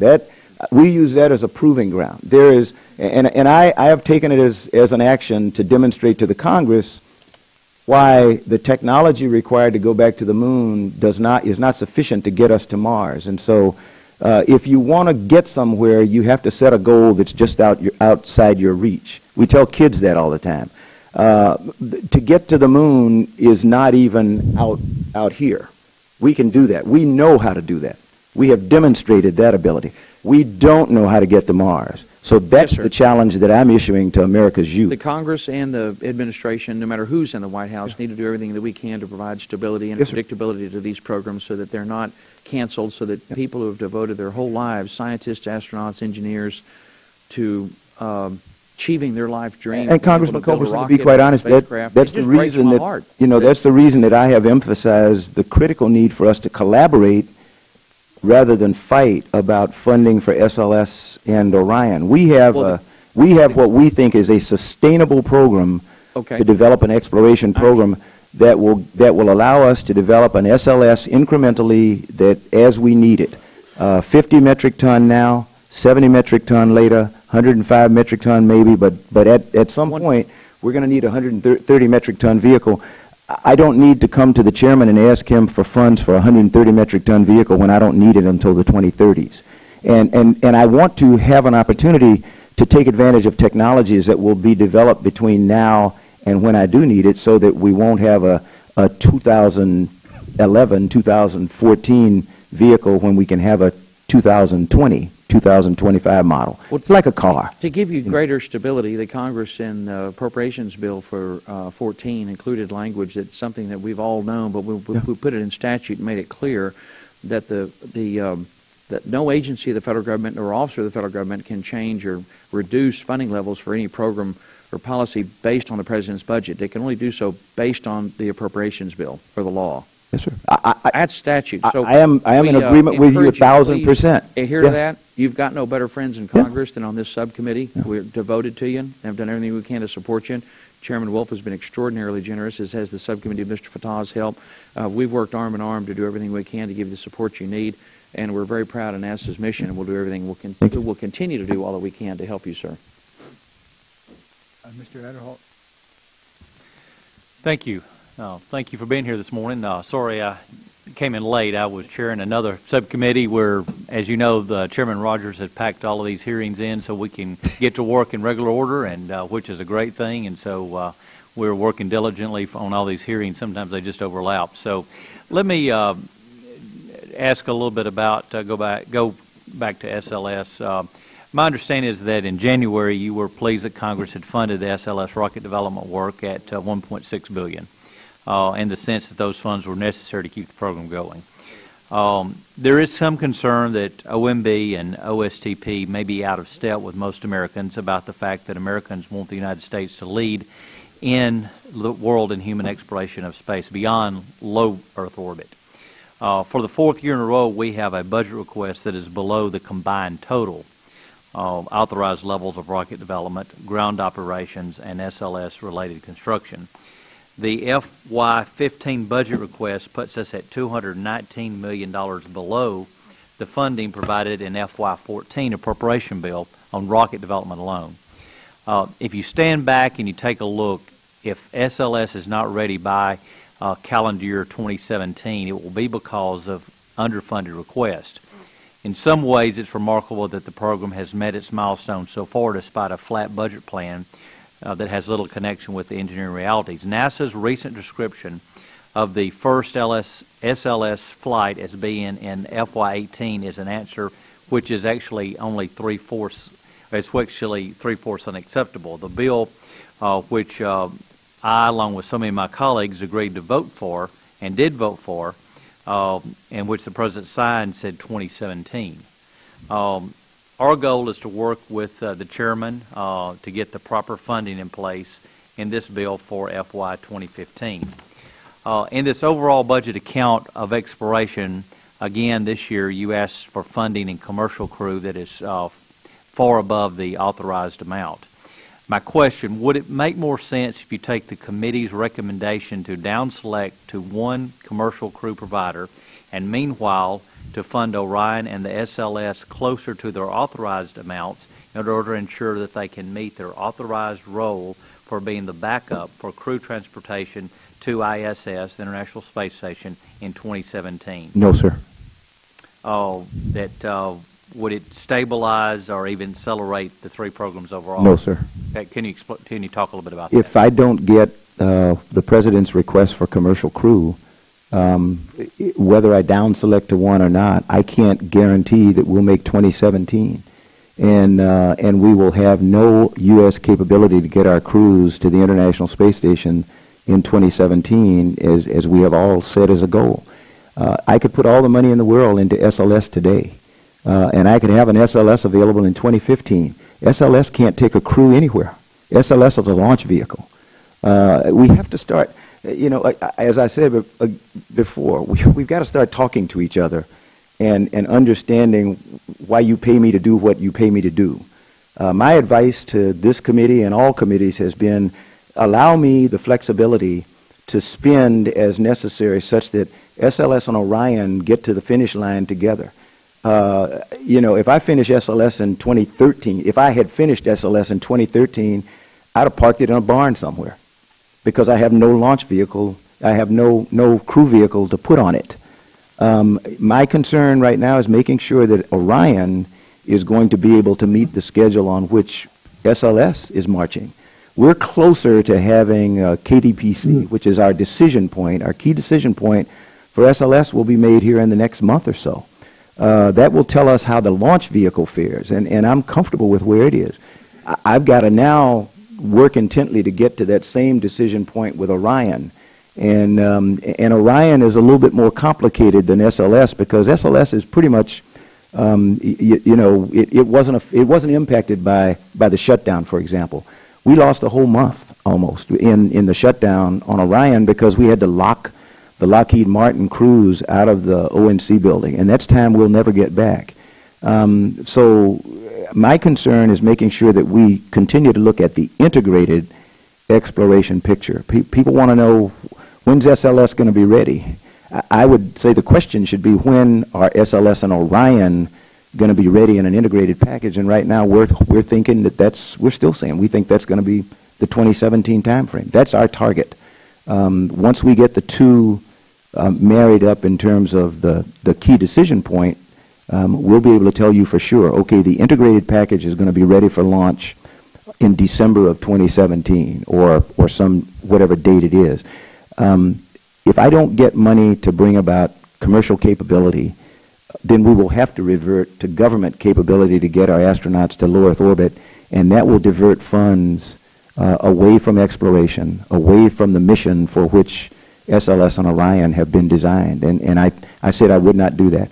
In an effort to try to keep commercial interested in developing a crew vehicle, I promised them that Orion would not be configured such that it was optimized to go to low Earth orbit, to the International Space Station.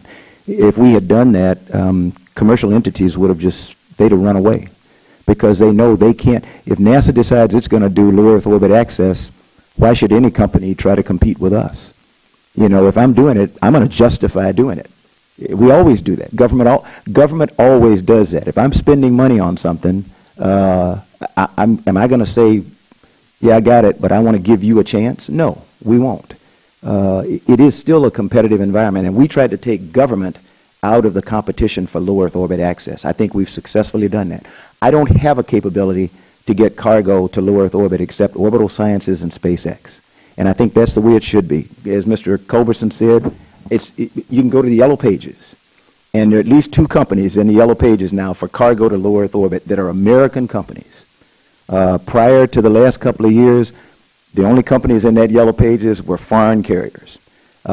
Give me what we're asking for commercial crew, and in 2017, when you go to the Yellow Pages and say, I want to get a crew anywhere in low Earth orbit, you're going to have at least 1 American company. So, but if I down select to 1 right now, the competition goes out the window, the price goes off the page, and 2017 may go out the window.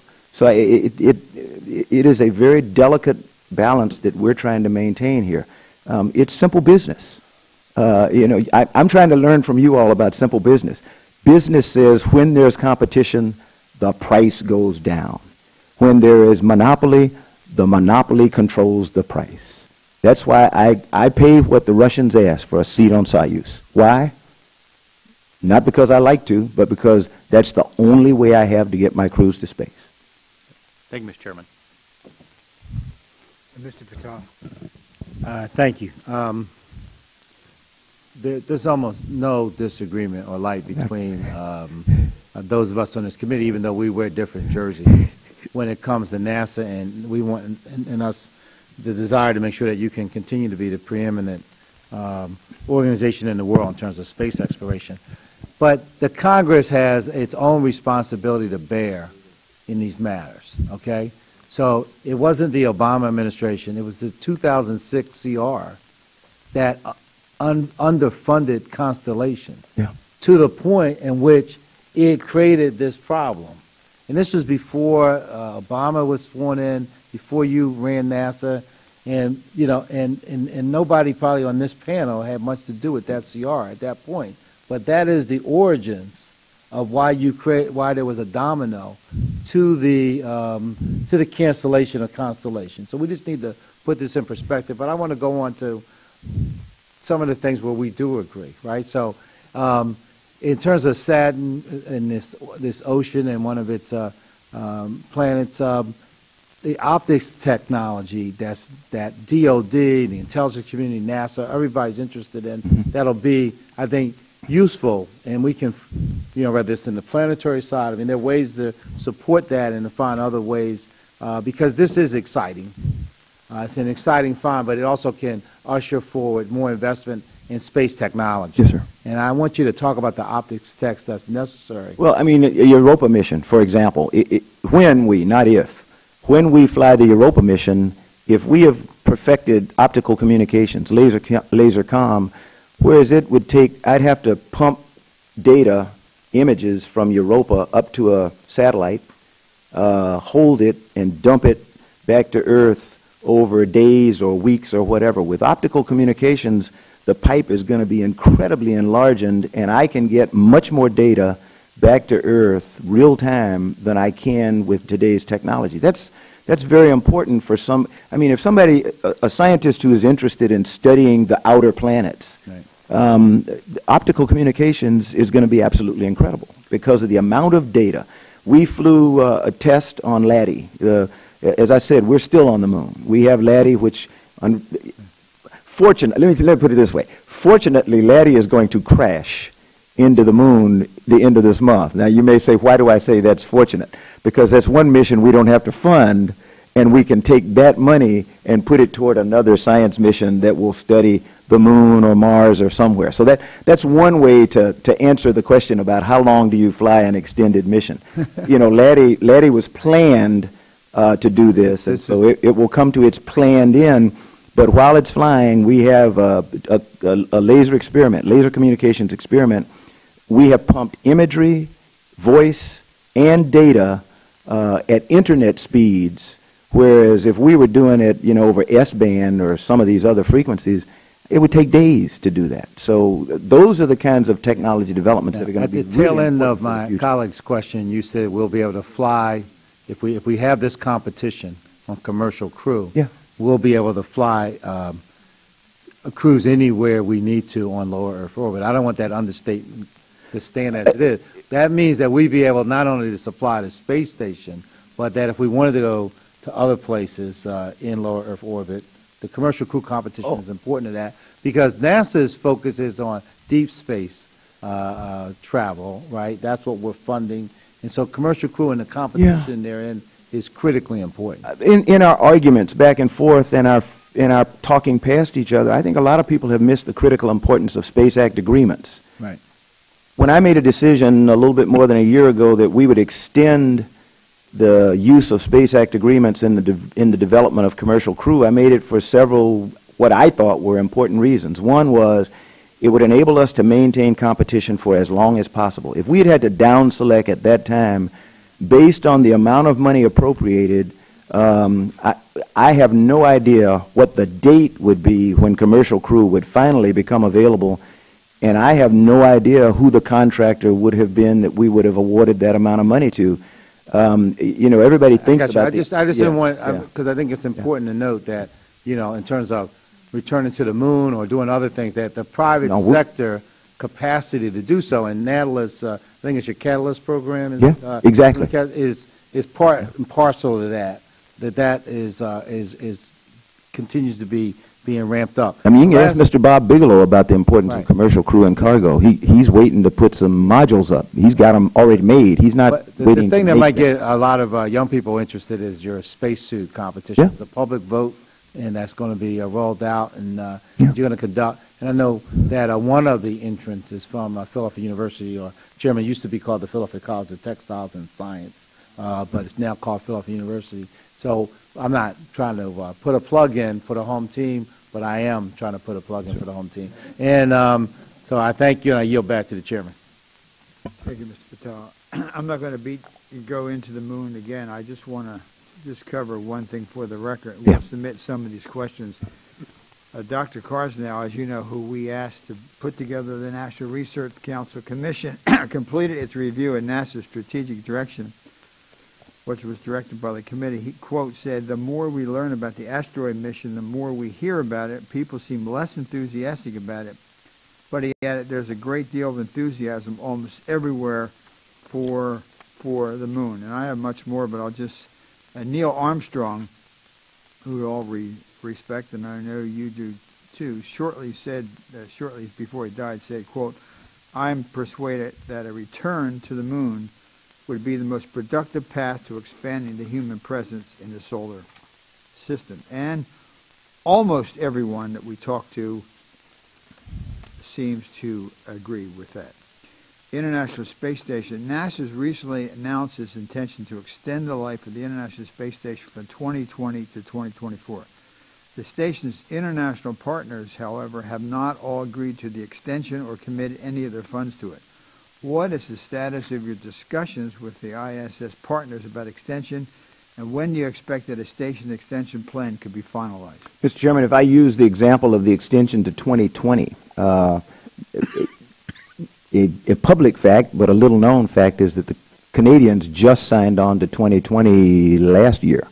So it is a multi-year process to go back and work with the international partners and get them to adopt what the United States proposes as policy for the International Space Station. We have already had the Russians have signed up almost right away. So right now, Mr. Ostapenko and I were the first two signatories on a document that talks about the Global Exploration Roadmap and our reliance on it and extension of the International Space Station to 2024. But just like us, they have to go back and get financial approval from the Duma to fund to 2024. We will have to get financial support from the Congress to support 2024. I have visited Japan and I've talked with members of the Diet. They have a group that's called the Dynamic Future Dreamers, and they are about 30, 40 Diet members who are avid space enthusiasts, and they have pledged that they will help to convince the Diet to follow the United States' lead and agree to 2024 extension. I went and met with members of the French Parliament. They have a group that's called I want to say it's the Parliamentary Space Group, led by the head of the Senate, who is equivalent to the Vice President of France, who is a space enthusiast, who says that they will work enthusiastically to try to get the French Parliament to endorse adoption of President Obama's plan for extension of the International Space Station. So that would leave us, if the Europeans come on board, and their head right now, Jean-Jacques Dardan, is fully supportive of 2024, that would leave us, again, with only the Canadians to engage. The head of the Canadian Space Agency supports it, but he's got to go back and get approval from the Canadian Parliament, or endorsement from the Canadian Parliament. So it's a multi-year process. So there are yet a number that have not. No one except Russia and the United States have adopted it by putting a name on a dotted line. It's like Congressman Culberson said about a presidential proposal, the budget submission. The President proposes and Congress disposes. The U.S. proposes with reference to the International Space Station, and the partners dispose because they have to provide funding. And they all now are trying to make sure that they can provide funding through 2020. So they've got to wrestle with how they get. We are confident that they all will come aboard, just as it took the Canadians quite a long time to come aboard, but we think they will. But that's an ongoing process that we continue to work. As recently as 2 weeks ago, you told the Congress that events in the Ukraine were having no impact on NASA's cooperative relationship with Russia. 6 days later, however, NASA announced an indefinite suspension of all joint activities except for space station operations. What happened in those 6 days to change your opinion? Mr. Chairman, what's more important is what happened immediately after that was reported, because that was in error. We did not announce a secession of. It was reported in the Russian press and in the U.S. press that NASA had announced a secession of all cooperation with the Russians, and that was not true. We have gone back. We got the process being used now through the interagency process that we always utilize is on a case-by-case basis. We get an activity accepted from any prohibition of cooperation. The International Space Station was accepted immediately, so that was never in question. So that relationship with Roscosmos and the International Space Station was never really in jeopardy. Subsequently, we have gone back and we have gotten a case-by-case accepted status to things like COSPAR, which is one of the largest scientific forum, international, multinational, but it's hosted by the Russians in Moscow this coming year. So we had, in order to allow NASA scientists to go, we had to get that put on the list of accepted activities, and we've succeeded in doing that. We cooperate with the Russians on Curiosity. They have the radiation monitoring instrument, DAN, on Curiosity. We went in on a case-by-case basis, and we got that accepted. So our relationship, as I said before, with Roscosmos continues to be very good. Our relationship with other Russian entities, we work on a case-by-case basis. I want to say we have 3 different activities right now that we are in the process of requesting exception for, but they really are bilateral. We don't have there is no multilateral relationship there, and they are lesser types of projects or projects that are in the making that haven't started yet, and we're requesting exception. So the unfortunate thing was that the headline was wrong. Do you have any contingency plans for station operations in the absence of Russian support? What if they were to say that they're not going to support? We didn't The reports were they were not going to go into the Crimea, and they did. Yeah. We read today's Washington Post of what to do in cities. Do you have a contingency plan? Should As they I pull mentioned out? earlier, Mr. Chairman, when Dr. Harris asked a similar question, if the Russians were to say they are not going to support, that would only impact two things, two critical things. It would impact the ability to get crews there because they provide transportation. It would impact the major means of propulsion for station. But as we have demonstrated before, while the Russian power and propulsion module, Zarya, is the largest and the primary means of maneuvering station, frequently we will use the Japanese module when it's there. We can use, we'll be able to use Cygnus, or we may be able to use SpaceX Dragon. We have other ways to maneuver the International Space Station. So the big thing for us is access. And the big thing for the Russians is day-to-day operations, it's environmental control and life support. It's almost everything else that has to do with the International Space Station. It's access to laboratories. So the people that would really be hurt by a break in our relationship with Roscosmos would be the Russians. But do you have a contingency plan? Our contingency plan is to keep working to maintain that partnership as vibrant as it is, while we allow the State Department and the National Command Authority to work the political and diplomatic issues. Well, that hasn't gone very well so far. But that's not my job, and I don't mean to be that's a flip response, and I don't want to say that. I try to stay out of diplomacy and politics. I'm certain the State Department and the National Security Council would be very angry with me if I did, if I went, like I met with members of the Duma, and I have done that before, but it's been with approval of the interagency process that I'm going to talk to them about a very specific thing, extension of the International Space Station to 2024. When I meet with members of the French Parliamentary Space Group, that's getting into diplomacy if you really look at it, and so I get that approved through the interagency process, and that is all I do, is I talk about the specific topic that I have approval from the State Department and others to talk about.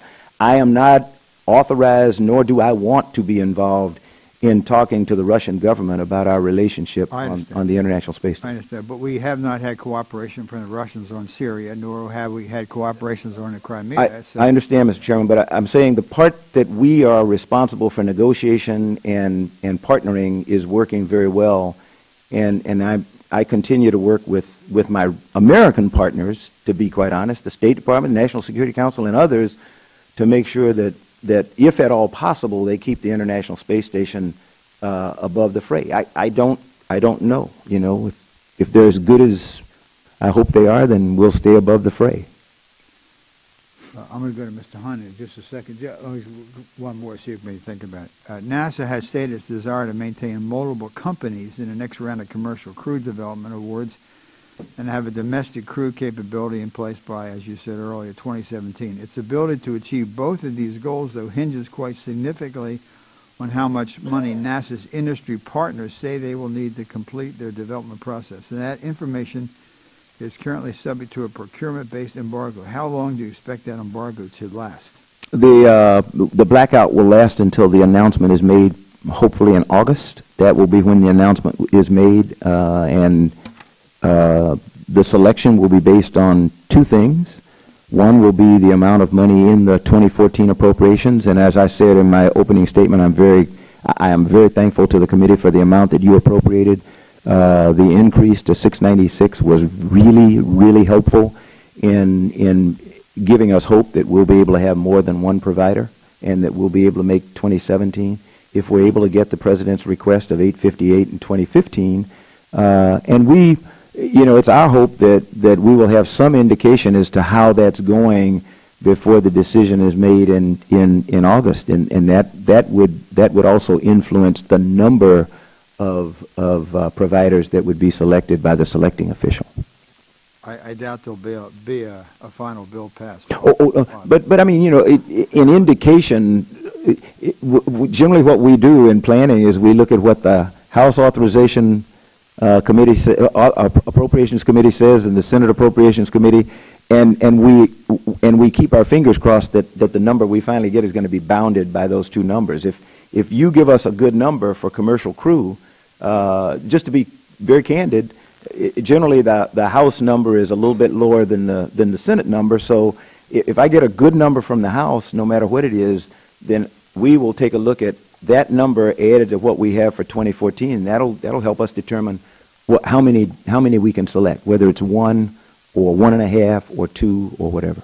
Mr. Honda? So it is very important to get an indication from this committee as to what it is you're taking to the negotiating table for ultimate negotiation. Yes, sir. Thank you, Mr. Chairman. And welcome, Mr. Administrator. I'm a bit troubled by the President's proposed defunding of the Stratospheric Observatory for Infrared Astronomy, better known as SOFIA. This airborne telescope is our nation's only far infrared observatory, and after a decade of development, it's only just became fully operational this past February, a couple of months ago. We spent 60% of the total cost, which was near $1.2 billion. And yet the program has acquired less than 5% of the data planned. So now that we are starting to finally reap the scientific benefits, NASA is planning to cut the program. The administration claims SOFIA is being canceled to provide funding needed for higher priority projects, but this statement directly conflicts with NASA's fiscal year 2014 budget request, which said SOFIA funding was essential because SOFIA will soon be NASA's only far infrared mission, as Spitzer's cryogens have been depleted and Herschel's cryogens will be exhausted by mid-2013. It is the only mid-infrared mission until the James Webb Space Telescope becomes operational in 2018. Spitzer and Herschel's cryogen are now depleted. SOFIA is our only far infrared mission. So SOFIA has been a top priority of the astrophysics community for years, as is noted in the astrophysics decadal surveys. It's been a top priority of NASA, as demonstrated in previous budget requests to this committee. And now that SOFIA is just starting to become operational and provides unique scientific insights into the universe, the administration is planning to cut it. So the question is, what specific scientific and technical review and analysis was performed during the FY15 budget formulation process to support NASA's proposal to cancel SOFIA? Mr. Honda, if I can, let me go back first of all and say the President's proposal, our proposal to suspend operations on SOFIA is a proposal. We continue to operate SOFIA by the original 2014 plan, so we've got more time in this fiscal year. We put together a bipartisan, we put together a NASA DLR German task force to take a look at SOFIA, its cost, potential sources of additional funding that would enable us to continue to operate it into the future. And so that work is not done. So we have not made the final determination that SOFIA will be put into mothballs or whatever it is. But that is the proposal. The process in which we engage was a typical one where the Science Mission Directorate looks at the priorities on other astrophysics missions. They looked at the functioning of existing missions, and as you mentioned, Herschel, other satellites that we are hoping that SOFIA would be able to replace, continue to function. Their projected failure, which is what it is, we're saying we don't think they have enough cryogens to be able to go beyond X date. As Congressman Schiff pointed out earlier, one of the downsides of our goodness is we generally are wrong in our projection of the end of life for things that we have built, and they last longer than we thought. So we still have the capability to get data in the range that SOFIA would be doing. SOFIA does have some unique characteristics that we would like to have, but the astrophysics community did not have SOFIA ranked high enough in their prioritization that when we had to go through the types of budget exercises we did leading up to sequester, SOFIA did not make the the cut line, if you will, where we thought we would be. But we step beyond sequester. Well, we're not beyond sequester. We have a 2-year hiatus, and with no indication that we are not going to go back to where we were before. And if we go back to where we were before, then Sophia and a number of other projects go away. So Sophia just did not rank high enough on the list of scientific priorities, because we still, and I'm not a planetary scientist or an astrophysicist, but as they explained to me, we do still have sources of getting the data that Sophia would provide. So it's not that by not flying, we've been getting that data up until Sophia started flying last year. So, we are still looking for ways to save Sophia. The response is appreciated, but not sufficient in my mind. I don't because if we're talking about limited funding in the next couple of years because of sequestration, perhaps a decision was based upon that and not see much more than that. So I would suspect that revisiting the issue and the question might be pertinent. The other thing is that the other 2 satellites, they're orbital, and they're going to deplete. Yeah, sometime at some point. Sophia has the ability to regenerate itself because it's not fixed. Take it up there and bring it back down. So that flexibility seems to be an advantage that we should be looking at in order to sustain that kind of probe in science and effort. And so I guess I'd like to hear from you in the near future to go back to that community and find out whether they've changed their minds based upon the change in the scenery.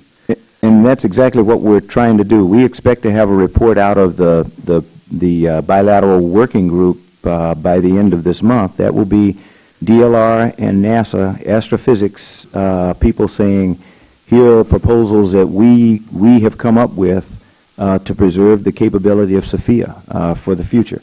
We have a solicitation out to see if there are other potential partners, whether international or agencies, other agencies of the government and the like.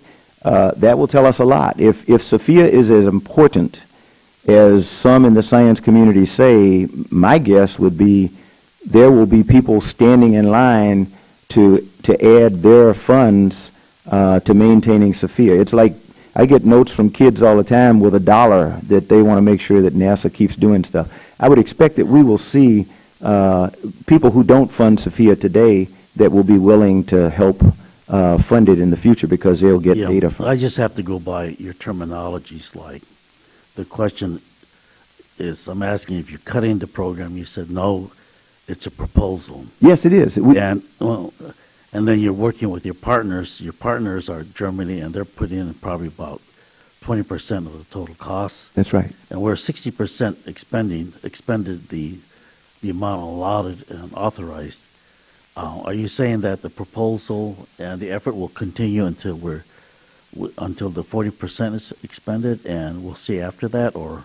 I'm saying that we are making an effort to find ways to fund the operation of Sophia. When we went through the process of evaluating which astrophysics missions would go, there was no other astrophysics mission, that would provide the level of funds that we could take that single mission away and get the same result with the budget that we did with Sophia. We could peanut butter spread it, and then what we would do would be to degrade the capabilities of multiple astrophysics missions. Mr. Chairman, just one last question. The information that you would extract from the far infrared observation further out, what value does that have with all the other programs that you are supporting to move forward in space exploration? I asked this question yesterday, and again, I'll take it for the record to get you the precise answer, but when I asked this question yesterday, they're looking at organics in the atmospheres of other planets, or looking, because it's infrared, it can see through things that Hubble, for example, can't see. But once it discovers that there's a region that we want to explore, it's not going to be Sophia that does that. James Webb is then going to hone in on that particular area.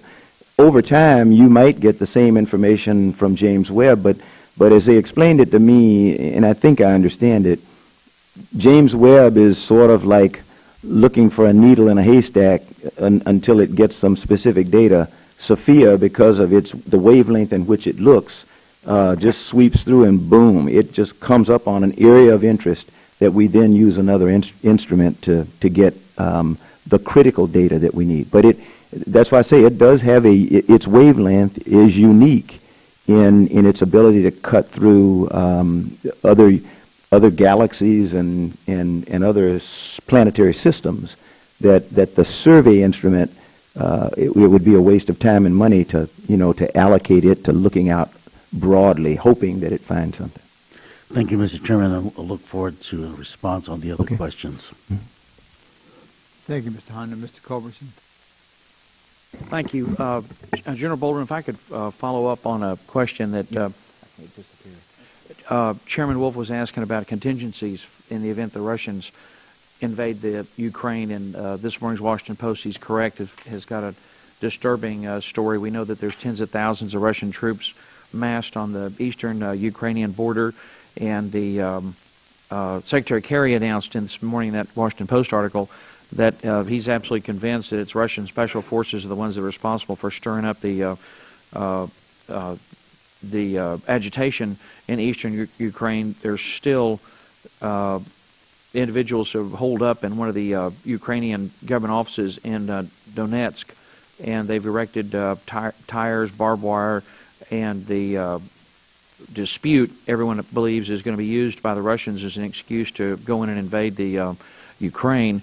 Things would deteriorate fairly rapidly in that event, and the Air Force has contingency plans. They have a stockpile. I'm looking at the March 24th issue of Aviation Week in Space Technology on page 28 points out that to mitigate concerns about supplies because of what's happening in the Ukraine, the Air Force maintains a stockpile of roughly 2 years' worth of the RD-180 engine that is built by Lockheed Martin under a license with the Russians.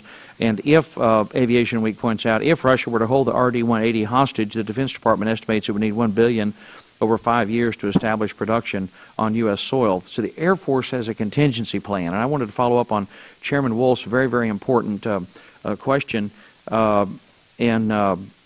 specifically, of course, not only because of the concern that the Congress has, but also for the, frankly, out of concern for, astronaut Steve Swanson, who's a flight engineer on the ISS right now, and NASA astronaut Rick Mastracchio, who is also a flight engineer, and for their families. What is NASA's contingency plan in the event? Contingency plan for deorbiting any crew at any time is they become a crew member on Soyuz. We have 2 Soyuz, if you want to call them that, emergency return vehicles, and so they would, if the decision were made to demand station, the 6 crew members on board would get into the 2 Soyuz vehicles there, and they would return to Earth. That's the contingency plan. That has always been the contingency plan. Okay, that's, I think, what Chairman Wolf was asking. We just want to make sure. I thought the chairman was asking for something far more broadly. How do we continue to operate?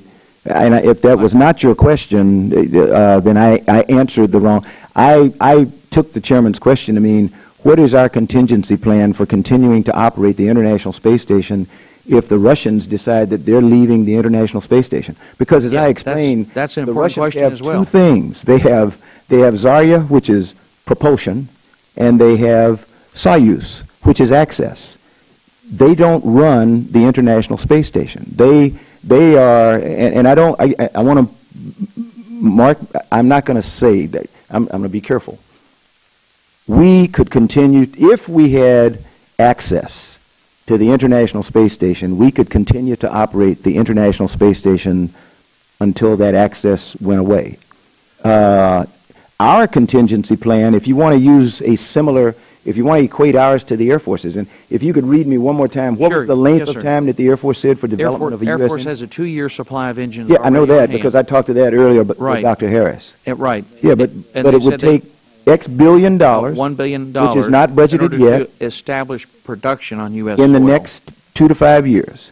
Our contingency plan is to take $858 million to give to an American company that in the next 3 years, a defined period of time for a defined amount of money that is in the President's budget, the billions of dollars that the Air Force says they would need to do, replacement engine, that's not in the budget yet.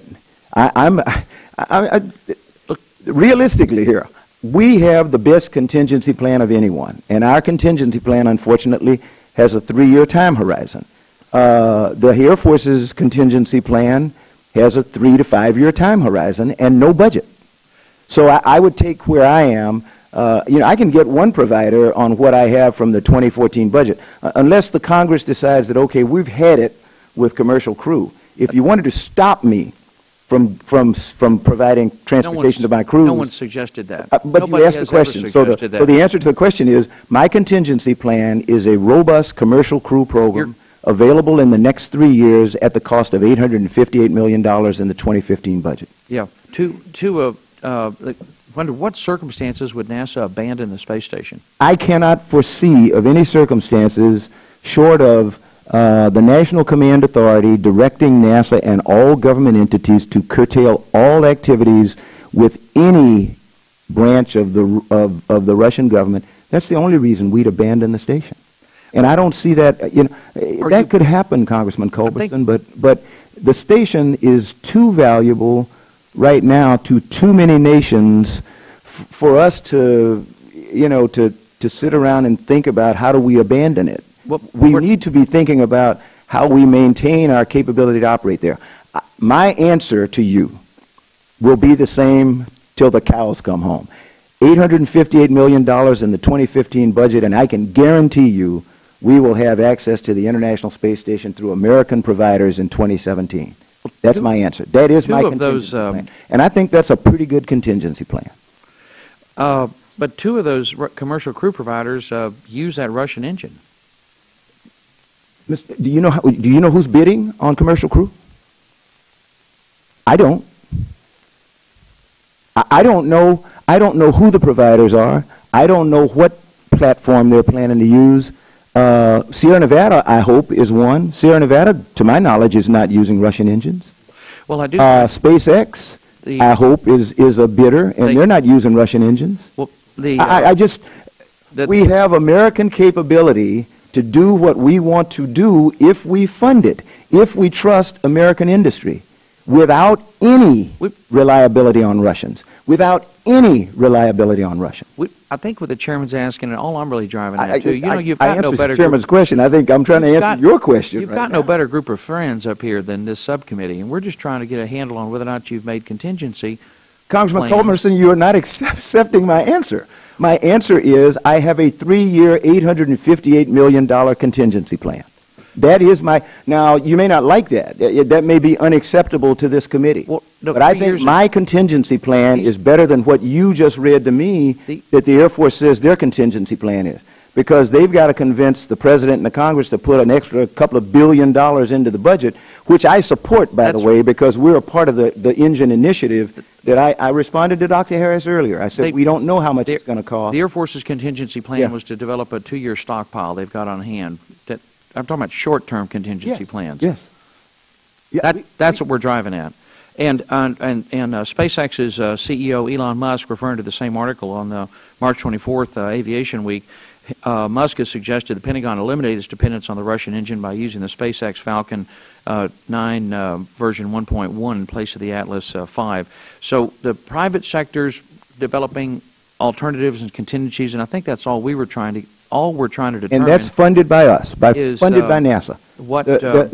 Elon Musk can say what he can say because NASA invested in SpaceX. Yeah. Both of the Boeing, my staff just handed me a note that the Boeing CST-100, the Sierra Nevada Ocean Dream Chaser, both used the Atlas vehicle, and of course. Okay, I didn't know that. Okay, I knew that Boeing had talked about using. They're talking about using. And I'm not trying to be cute. I am not the selection official And in a blackout period, I don't know whether we have 5 companies that have submitted proposals or 1 company. So I don't know, and that's all all we're I looking said. I for is don't to know. know that you're thinking about that. We'd like to know that you're working on this for something Mr. Culbertson, short term. I'm because working Russia, really, really, really hard on it, and I told you my contingency plan is $858 million requested by the President, and reliance on at least one of those American companies that I hope has a proposal in. Now, if SpaceX, Sierra Nevada, Boeing, some of the others didn't put a bid in, and I have none, then my contingency plan goes up in smoke. You know, I need for at least one of those companies to have bid. But because we're in blackout, I do not know who submitted a bid. I also want to make sure to get in for the record that there was a hearing before the subcommittee on the authorizing side last May, specifically on the asteroid retrieval mission. Steve Squires, who is these are Steve Squires, pretty important guy. He's chairman very of the important. Halo He's the Survey. chairman of my NASA Advisory Council. And in his testimony last spring, Squires found no connection between the asteroid retrieval mission and Mars exploration, adding that he does not see the need for landing on any surface, the moon, an asteroid, or any one of the moons of Mars, as preparation for a landing on Mars. He believes the capability needed to go to Mars can be demonstrated in cislunar space, and given the performance capabilities of SLS and Orion, it is the only significant destination beyond low Earth orbit that can be reached for the foreseeable future. And his opinion was shared by the head of the Lunar and Planetary Institute. They didn't see any connection between the asteroid mission and going to Mars, as well as Doug Cook, who was head of NASA's Exploration Systems Mission Directorate until 2011. Knowledgeable, capable people, but it's just, I think, important to remember that the asteroid retrieval mission, again, as Chairman Wolf has said, it's just not generated that much. Mr. Culbertson, quite the contrary. Interest in Congress. What you cite from Dr. Squires is more than a year old, and even in his statement, he said cislunar space. If you look at that chart where it says proving ground, that's cislunar space. That's what Steve Squires is talking about. Right. He's saying that's where you develop the technology. It's correct. That is exactly not necessarily what with pushing a rock into that. We are trying to get to cislunar space. The asteroid redirect mission allows us to get to cislunar space. It has a number of requirements that it levies on us. Solar electric propulsion. I don't need solar electric propulsion to fly SLS and Orion to cislunar space. I can fly them there, and then what do we do? We support you. We're going to do everything we can to help NASA. Mr. Culbertson, you know how much we love you and support you, but we are there's not a lot of developing support technology for this in mission cislunar in space, Congress. and the asteroid redirect mission levies requirements on us for technologies that Steve Squires is talking about. But Steve, as he told me, I know exactly what he's talking about because I talk to him regularly. He's the chairman of my NASA Advisory Council. I think if you brought Steve Squires in here today, he would say something different to you. Mr. Honda and I have looked at some of this stuff together out at the Ames Research Center. That's a year old that your technology is moving much more rapidly than anything you can quote from a report from a year ago. I'll wrap up, sir, but the money is so tight. We're just concerned about making sure that you've got the resources you need to do your core missions. Mr. Chairman, Mr. Chairman, with all due respect, I've given you my contingency plan. I realize how tight money is. I'm saying I only need $858 million of it. Mr. Fatah. Mr. Chairman, I think whatever other questions I have, I'll submit for the record, but I think it's been very helpful so far. Thank you. On aeronautics, after a long run as an undisputed leader in aviation technology, the United States has begun facing aggressive, focused global competition. The best way to ward off this competition is through the development of new technologies that will protect American market share, but we appear to be following the opposite strategy. As global competition has intensified, investment in NASA's aeronautics program, which would likely develop those game-changing new technologies, have decreased substantially. The program is currently close to 40% smaller than a decade ago, and NASA is once again proposing a cut in its annual aeronautics budget. How can we sustain our aviation leadership with a shrinking R&D support? Mr. Chairman, in fact, the aeronautics program has redirected its strategy. It now has 6 strategic thrusts. that they have gone out and worked with industry to look at where we need to focus our efforts, given the amount of money we have dedicated to aeronautics. And we feel that those 6 thrusts will keep America at the forefront of development of aeronautical systems. We are working on integration of unmanned aerial systems into the National Air Transportation System. We're looking at ways to be environmentally responsible by reducing emissions, reducing noise, and increasing speed of airplanes that fly today. We have released already 2 specific software packages to the FAA that allows them to get aircraft off the runway and to their cruising altitude much faster. That is documented savings of hundreds of millions of dollars to hundreds of thousands of dollars to aircraft companies that have been tested with us. We're about to put a test in place at Charlotte Airport with U.S. Airways on a ground radar system and a ground management system that will increase the efficiency of airplanes getting from the gate to the runway for takeoff. And that's just the change in direction that aeronautics has made, because we're trying to do what the industry needs for us to do to keep them competitive. It's the largest balance of trade item this nation has, and we're trying to keep it robust and number one, and I think we're doing that. Well, I think we are falling behind, but Mr. Do you want to go? Yeah, I'll go to Mr. Adderall so he can. I'll come back to you. Go ahead. Yeah. Oh, I understand the interim cryogenic propulsion upper stage would make sense for 1 or 2 missions, but to start more robust work now on the SLS upper stage that creates at least 2 significant possibilities. Only the SLS with a robust upper stage could carry the biggest possible Europa mission, and it will get the results back to the scientific community in less than half the time of current rockets. Also, there's significant interest by international partners in moon-related missions. Meanwhile, a few minutes ago you mentioned Bigelow. They have proposed modules which could be useful to addition to the space station, as well as platforms for orbiting or landing on the moon. Tell me, what would be the problem if we moved ahead with substantial work on a robust upper stage and designate SLS as the vehicle for the Europa mission? Secondly, that we plan an SLS mission involving international partners and additional commercial companies, a mission involving either an international space station, the moon, or both, something that would be possible only with an SLS rocket.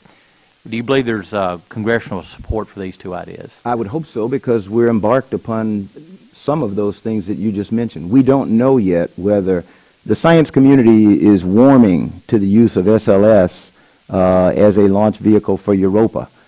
This is an idea that has just come forward in the last 12 months. I think Congressman Culberson knows. It's just been the last 12 months that we've actually started saying, you know, if we launched a Europa mission on an Atlas V the way we traditionally would do it, it would have to go out around Venus or go around some other planet, and it's, you know, and it's an 8-year mission to get there. If we launch that same mission, we think, on an SLS, it's a direct flight, and it gets there 2 years prior to the Atlas V that launched that same Europa mission.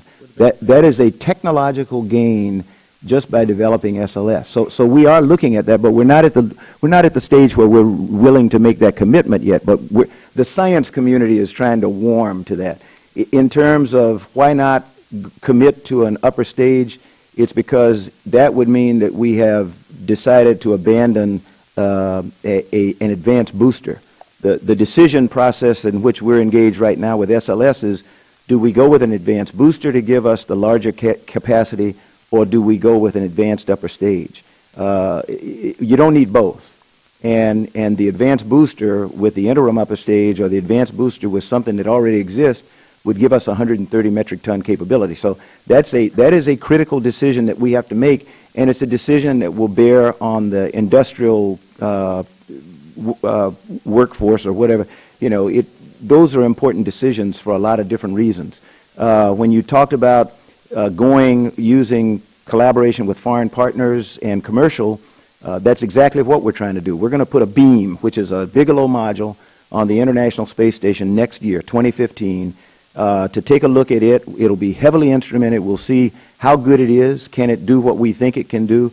That will enable Bigelow to have data that he can then take to the marketplace and say, look, I tested this on the International Space Station. He's had 2 modules that have been in space for probably 5 years now, but they're uninstrumented. He has no idea. He knows they're there, but that's all he knows. But on the two ideas talked about, you said you hope that there'll be commercial support. That'd be something you would support. We're doing that. That's not something I would support. We are committed to fly a beam to the International Space Station. We now have an international partner in the critical path for Orion. The service module is to be developed by the European Space Agency, and they made the decision to partner with Lockheed Martin. So if you were to talk to anybody today working the Orion program, they would tell you that the contractor for the service module, which is an integral part of an exploration mission, Orion crews can't survive in Orion to Mars. They need a service module and a habitation module. So the service module, we've already made the commitment. The Europeans are in the critical path. If they don't deliver, we don't go. So I think, I did that to show that I'm serious about depending on international collaboration. There is a price to be paid, as we're finding out right now with our partnership with Roscosmos on the International Space Station. But it's a risk that I think is well worth taking, because that's something we don't have to pay for. We don't have to pay for the service module if the Europeans are providing it. So we're working really hard to get the cost, the total life cycle cost for SLS, Orion, and our exploration systems down to something the American taxpayer can afford. We're really, I know it may not seem like it at times, when we say we don't, I would love to have all the money that Congress can give me, but as a responsible taxpayer, I don't need it all right now. I need it in increments, and I need it when I need it. And I don't need 130 metric ton SLS right now. I'd have to put it in the barn somewhere, because I don't have an Orion that's ready for it yet. Thank you. Thank you, Mr. Adel. I have a couple other issues, and let me go back to the aeronautics. Many large firms prefer to locate their manufacturing enterprises near major R&D sources. As a result, a decreasing, and it is decreasing, aeronautics R&D base may help drive companies out of the United States into the location where aeronautics R&D is viewed as a higher priority. How do the size and rate of growth of your aeronautics program compared to the national aeronautics R&D investments being made by major competitors, China or Brazil? How do we compare China and Brazil? My answer, Mr. Chairman, is not a NASA answer. My answer is a national answer. There are some things that are critical national capabilities. Hypersonics is an area of fundamental capability that the U.S. leads today, and everybody wants to be as good as we are.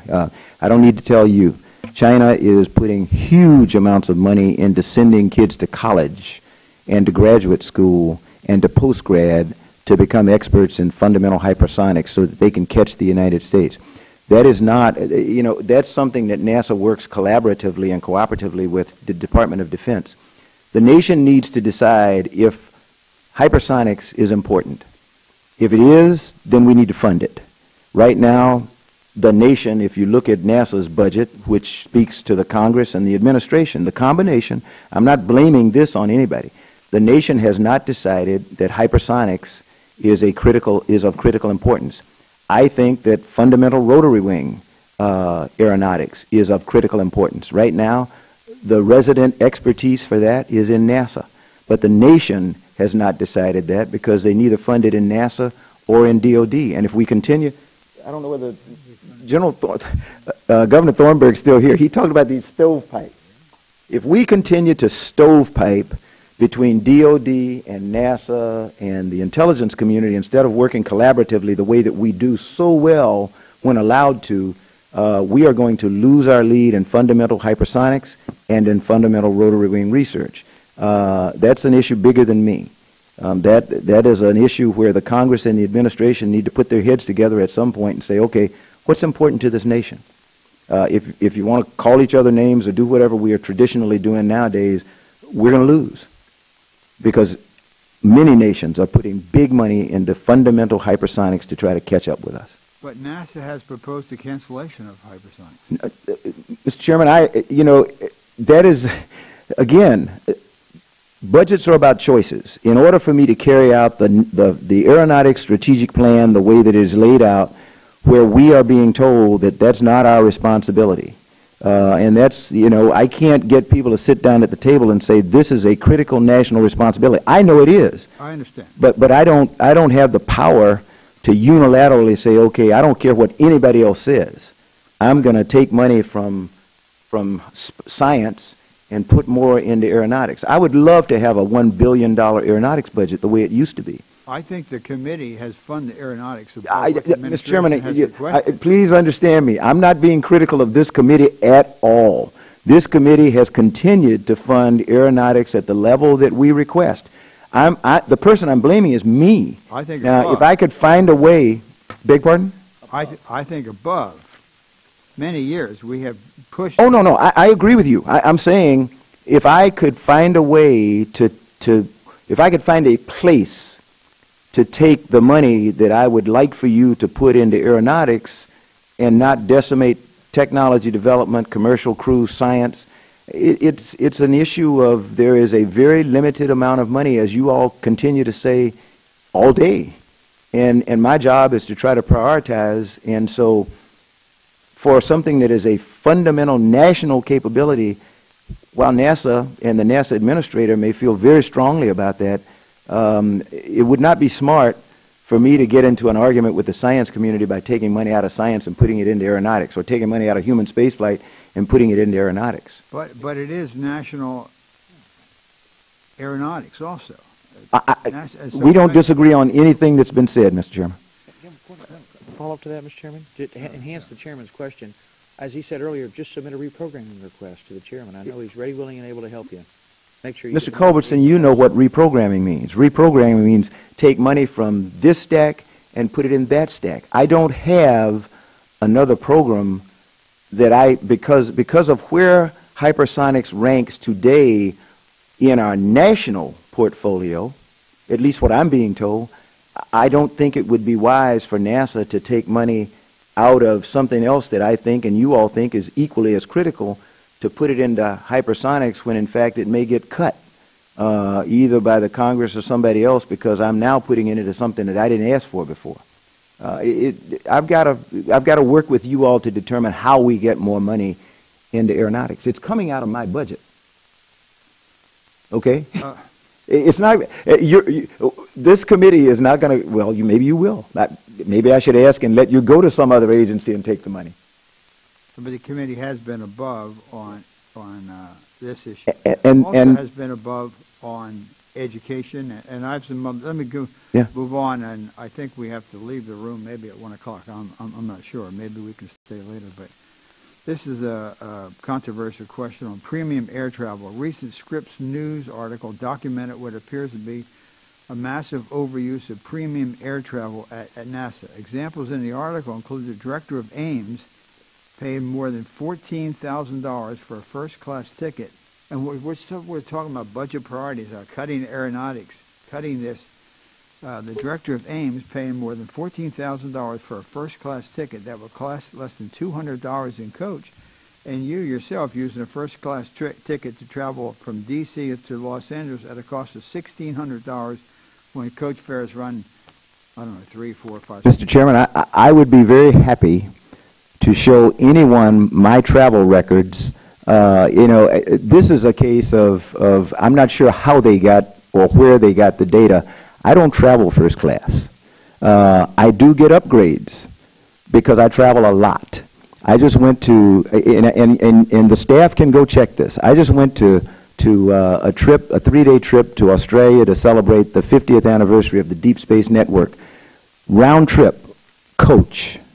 Now, because I had 500,000 miles traveling for this country, I was able to use one of my global upgrades. But that's counted somehow as premium travel.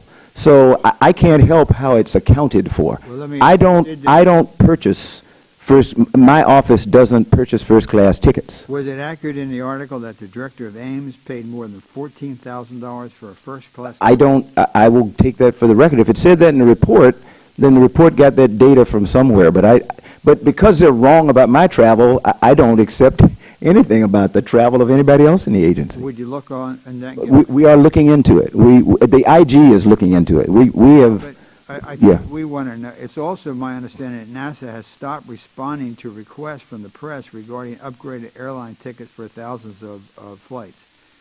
It was also my understanding that your CFO, Beth Robinson, refused to answer many of the questions during a recent interview about premium travel upgrades. Would you have your people just cooperate with the media? I'm not responsible to the media. I am responsible to this committee and the American taxpayer. I don't respond to Scripps or whoever it was that gets the data wrong no matter what I tell them. My people don't have time. But, Mr. Administrator, I'm just saying, Mr. Chairman, we'll respond to you. But maybe by sitting down. We tried that. It didn't work. Mr. Chairman, we tried to work with them for months. They have called the homes of my employees.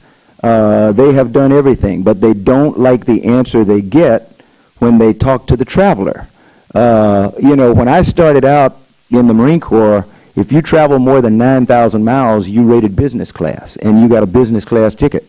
The limit is now 14,000. It's now 4 hours. It's 9 hours of travel. It's now 14 hours of travel in an effort to save money. My trip to Sydney, Australia, and back was 14 and a half hours one way and 15 hours the other way, and we got a coach ticket. Now, we rated getting a business ticket by regulation, by travel regulation, but that's not the way we do it. We purchase, and we don't buy the ticket, by the way. There is a central ticketing authority, CI Travel or something, so I have no idea. Every once in a while, they'll put me in a certain class that I can't even use my upgrade miles. So sometimes you win, sometimes you lose. I don't think that it's worth the taxpayers' time and effort for me to try to respond to a newspaper Well, you're person. responding to the committee with all deference. If the gentleman took a $14,000 first-class ticket. Oh, I'm going to get that answer, Mr. Chairman. I didn't say that. You asked me why don't I take time to respond to the newsmen from Scripps, because they don't work for you, and so I don't feel any obligation to respond to them any more than I've already done. We have responded to them over and over and over again. We tried to correct the record over and over and over again. I can't force them to write something other than they wanted an inflammatory article. They got it, and they misreported some of my travel. I live with that every day. The Google lease at Ames Research Center. Last year, the NASA Inspector General investigated the real property practices that allowed H211, a small company affiliated with Google's executive leadership, to lease hangar space for a number of aircraft at the Ames Research, Ames again, coming up. Yes, sir. One of the IG's findings was that this lease was provided to H211 without public notice of the hangar's availability and without any competition, which the IG believed to be lacking in fairness and transparency. NASA agreed to revise its leasing practices by March 31 to prevent any reoccurrence of this type of circumstance. Have these revisions been complete? Mr. Chairman, we've gone even farther. What we've done is we've tried to divest ourselves out of the operation of Moffett Field where the hangar is, and it's my hope that we can announce that there has been a winner in the competition to take over operation of Moffett Field and everything, and still provide access to the airfield for national security needs, because there is a California Air National Guard unit there in C-130s. There's an Army National Guard unit there in helicopters, and they will continue to operate. They won't know that NASA is no longer running that field. It's taken me 5 years to get here, but we turned it over to GSA, and GSA did an incredible job of running a competition to have someone else run Moffett Field. So you hopefully will not get any reports about irregularities at Moffett Field after this year, because NASA Ames, NASA, there will be no NASA involved in the operation of Moffett Field. So yes, I have done something, and I hope to be able to announce it publicly soon. The IG also evaluated H211's receipt of below-market rate aircraft fuel from the Department of Defense as part of its lease arrangement with Ames, and estimated that due to poor communication between Ames and DoD, H211 received a $3 to $5 million worth of fuel benefits to which it was not entitled. Without dictating a specific approach, the IG recommend that NASA explore possible remedies with H211 in an attempt to rectify this underpayment. What is the status of these events, and have you found a means to get them to refund the benefits We have been working with the people investigating, but Mr. Chairman, the underpayment is to the state of California and the taxing authorities there. They paid what was the government price for the gasoline. That was a mistake, and we have rectified that. The loss in revenue. But how long did that go on? I'm not really sure. Companies can't.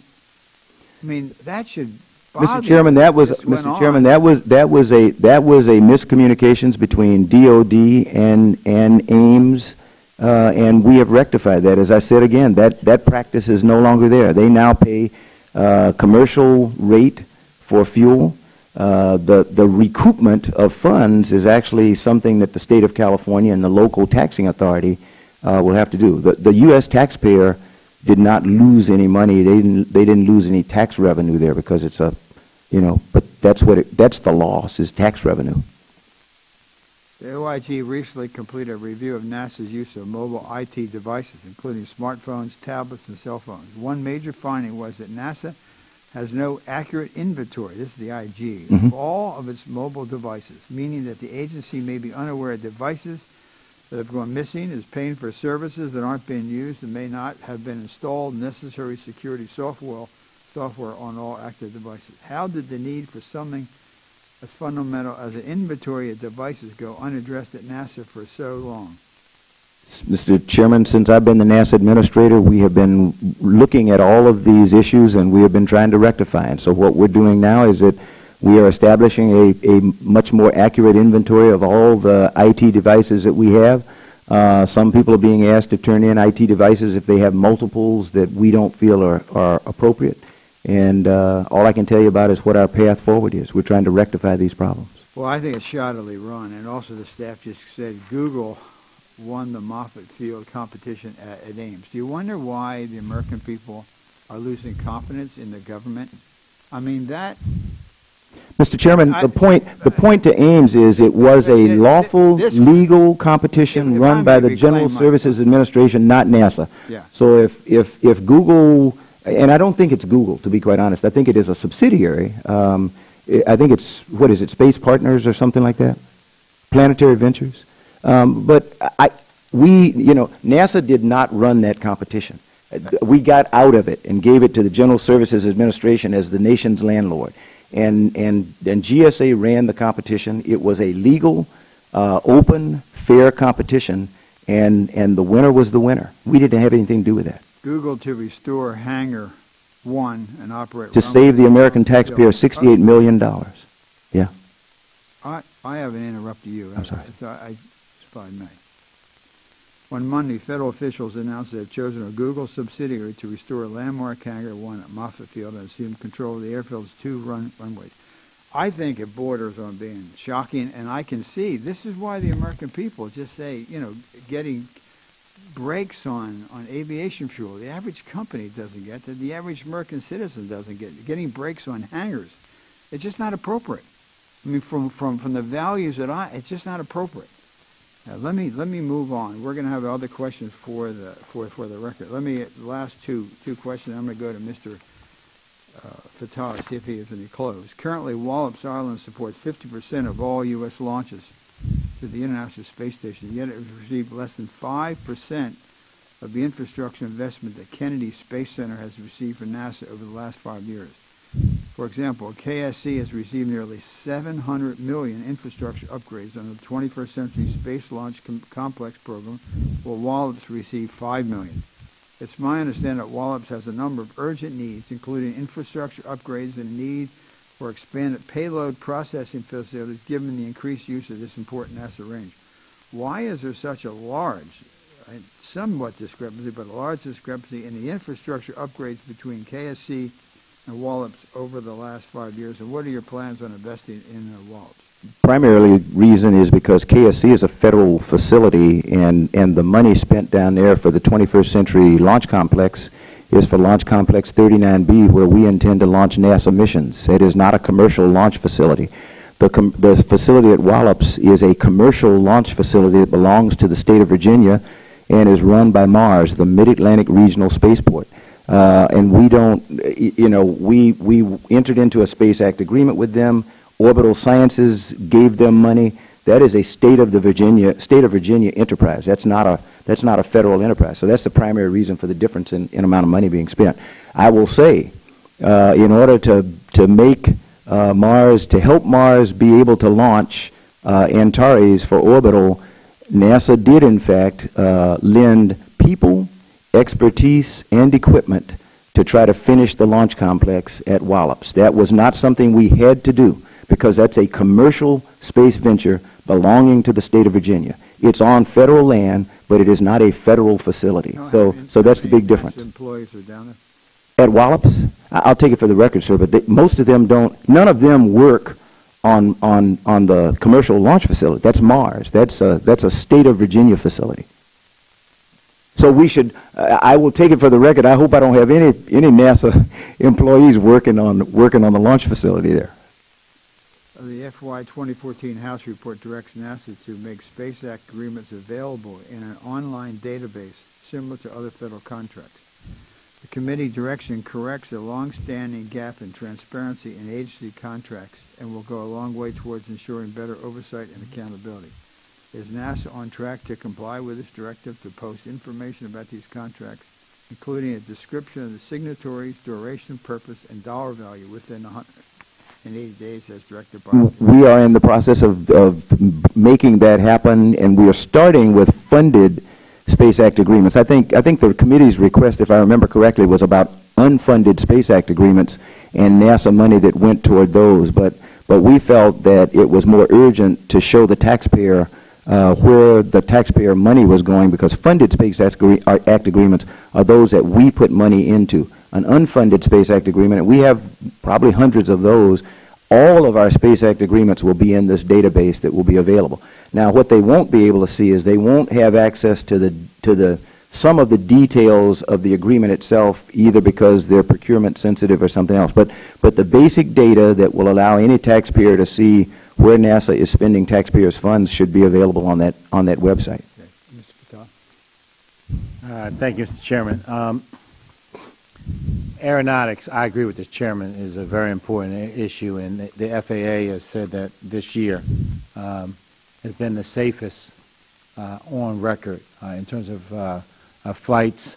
And a large part of this is because the over 300 plus improvements to flights directly related to NASA-related research that has been incorporated. I went out to the Boeing facility in Seattle, in Everett, saw tens of thousands of Americans there assembling these Dreamliners, and I was also over at Pratt Whitney in East Hartford, where they make these pure power engines, and all of the private companies have benefited from your research, and has provided not only for the companies a way towards more excellent air travel, but it's provided a level of safety for our constituents. And NASA is not often credited with all of the great work you've done in this field, but the science that you've used to help fly airplanes safely, actually now a lot of it shows up in other parts of our lives and the way our cars are maneuvered and so on. So your research has done a great deal, and I want to commend you. And the chairman asked about your travel. I want the record to be clear. You said you don't travel first class. I also want the record to be clear that in the Congress, members are allowed to use upgrades because of the repetitiveness of travel. And if I was going to Australia, which I was invited to Australia 2 weeks ago to get an award, I told the chairman at a public event I'd much rather get an award with him here and rather than fly for 20 hours to Australia. But the point is that I don't want I want you to be credited with the great work that's been done in aeronautics. That's been funded by this subcommittee under the chairman's leadership, and it's literally saved lives and made people's circumstances to be more efficient in their travel. And I thank you for your appearance today. Thank you very much, sir. Thank you for your testimony. With that, the committee will be adjourned. Thank you very much, sir.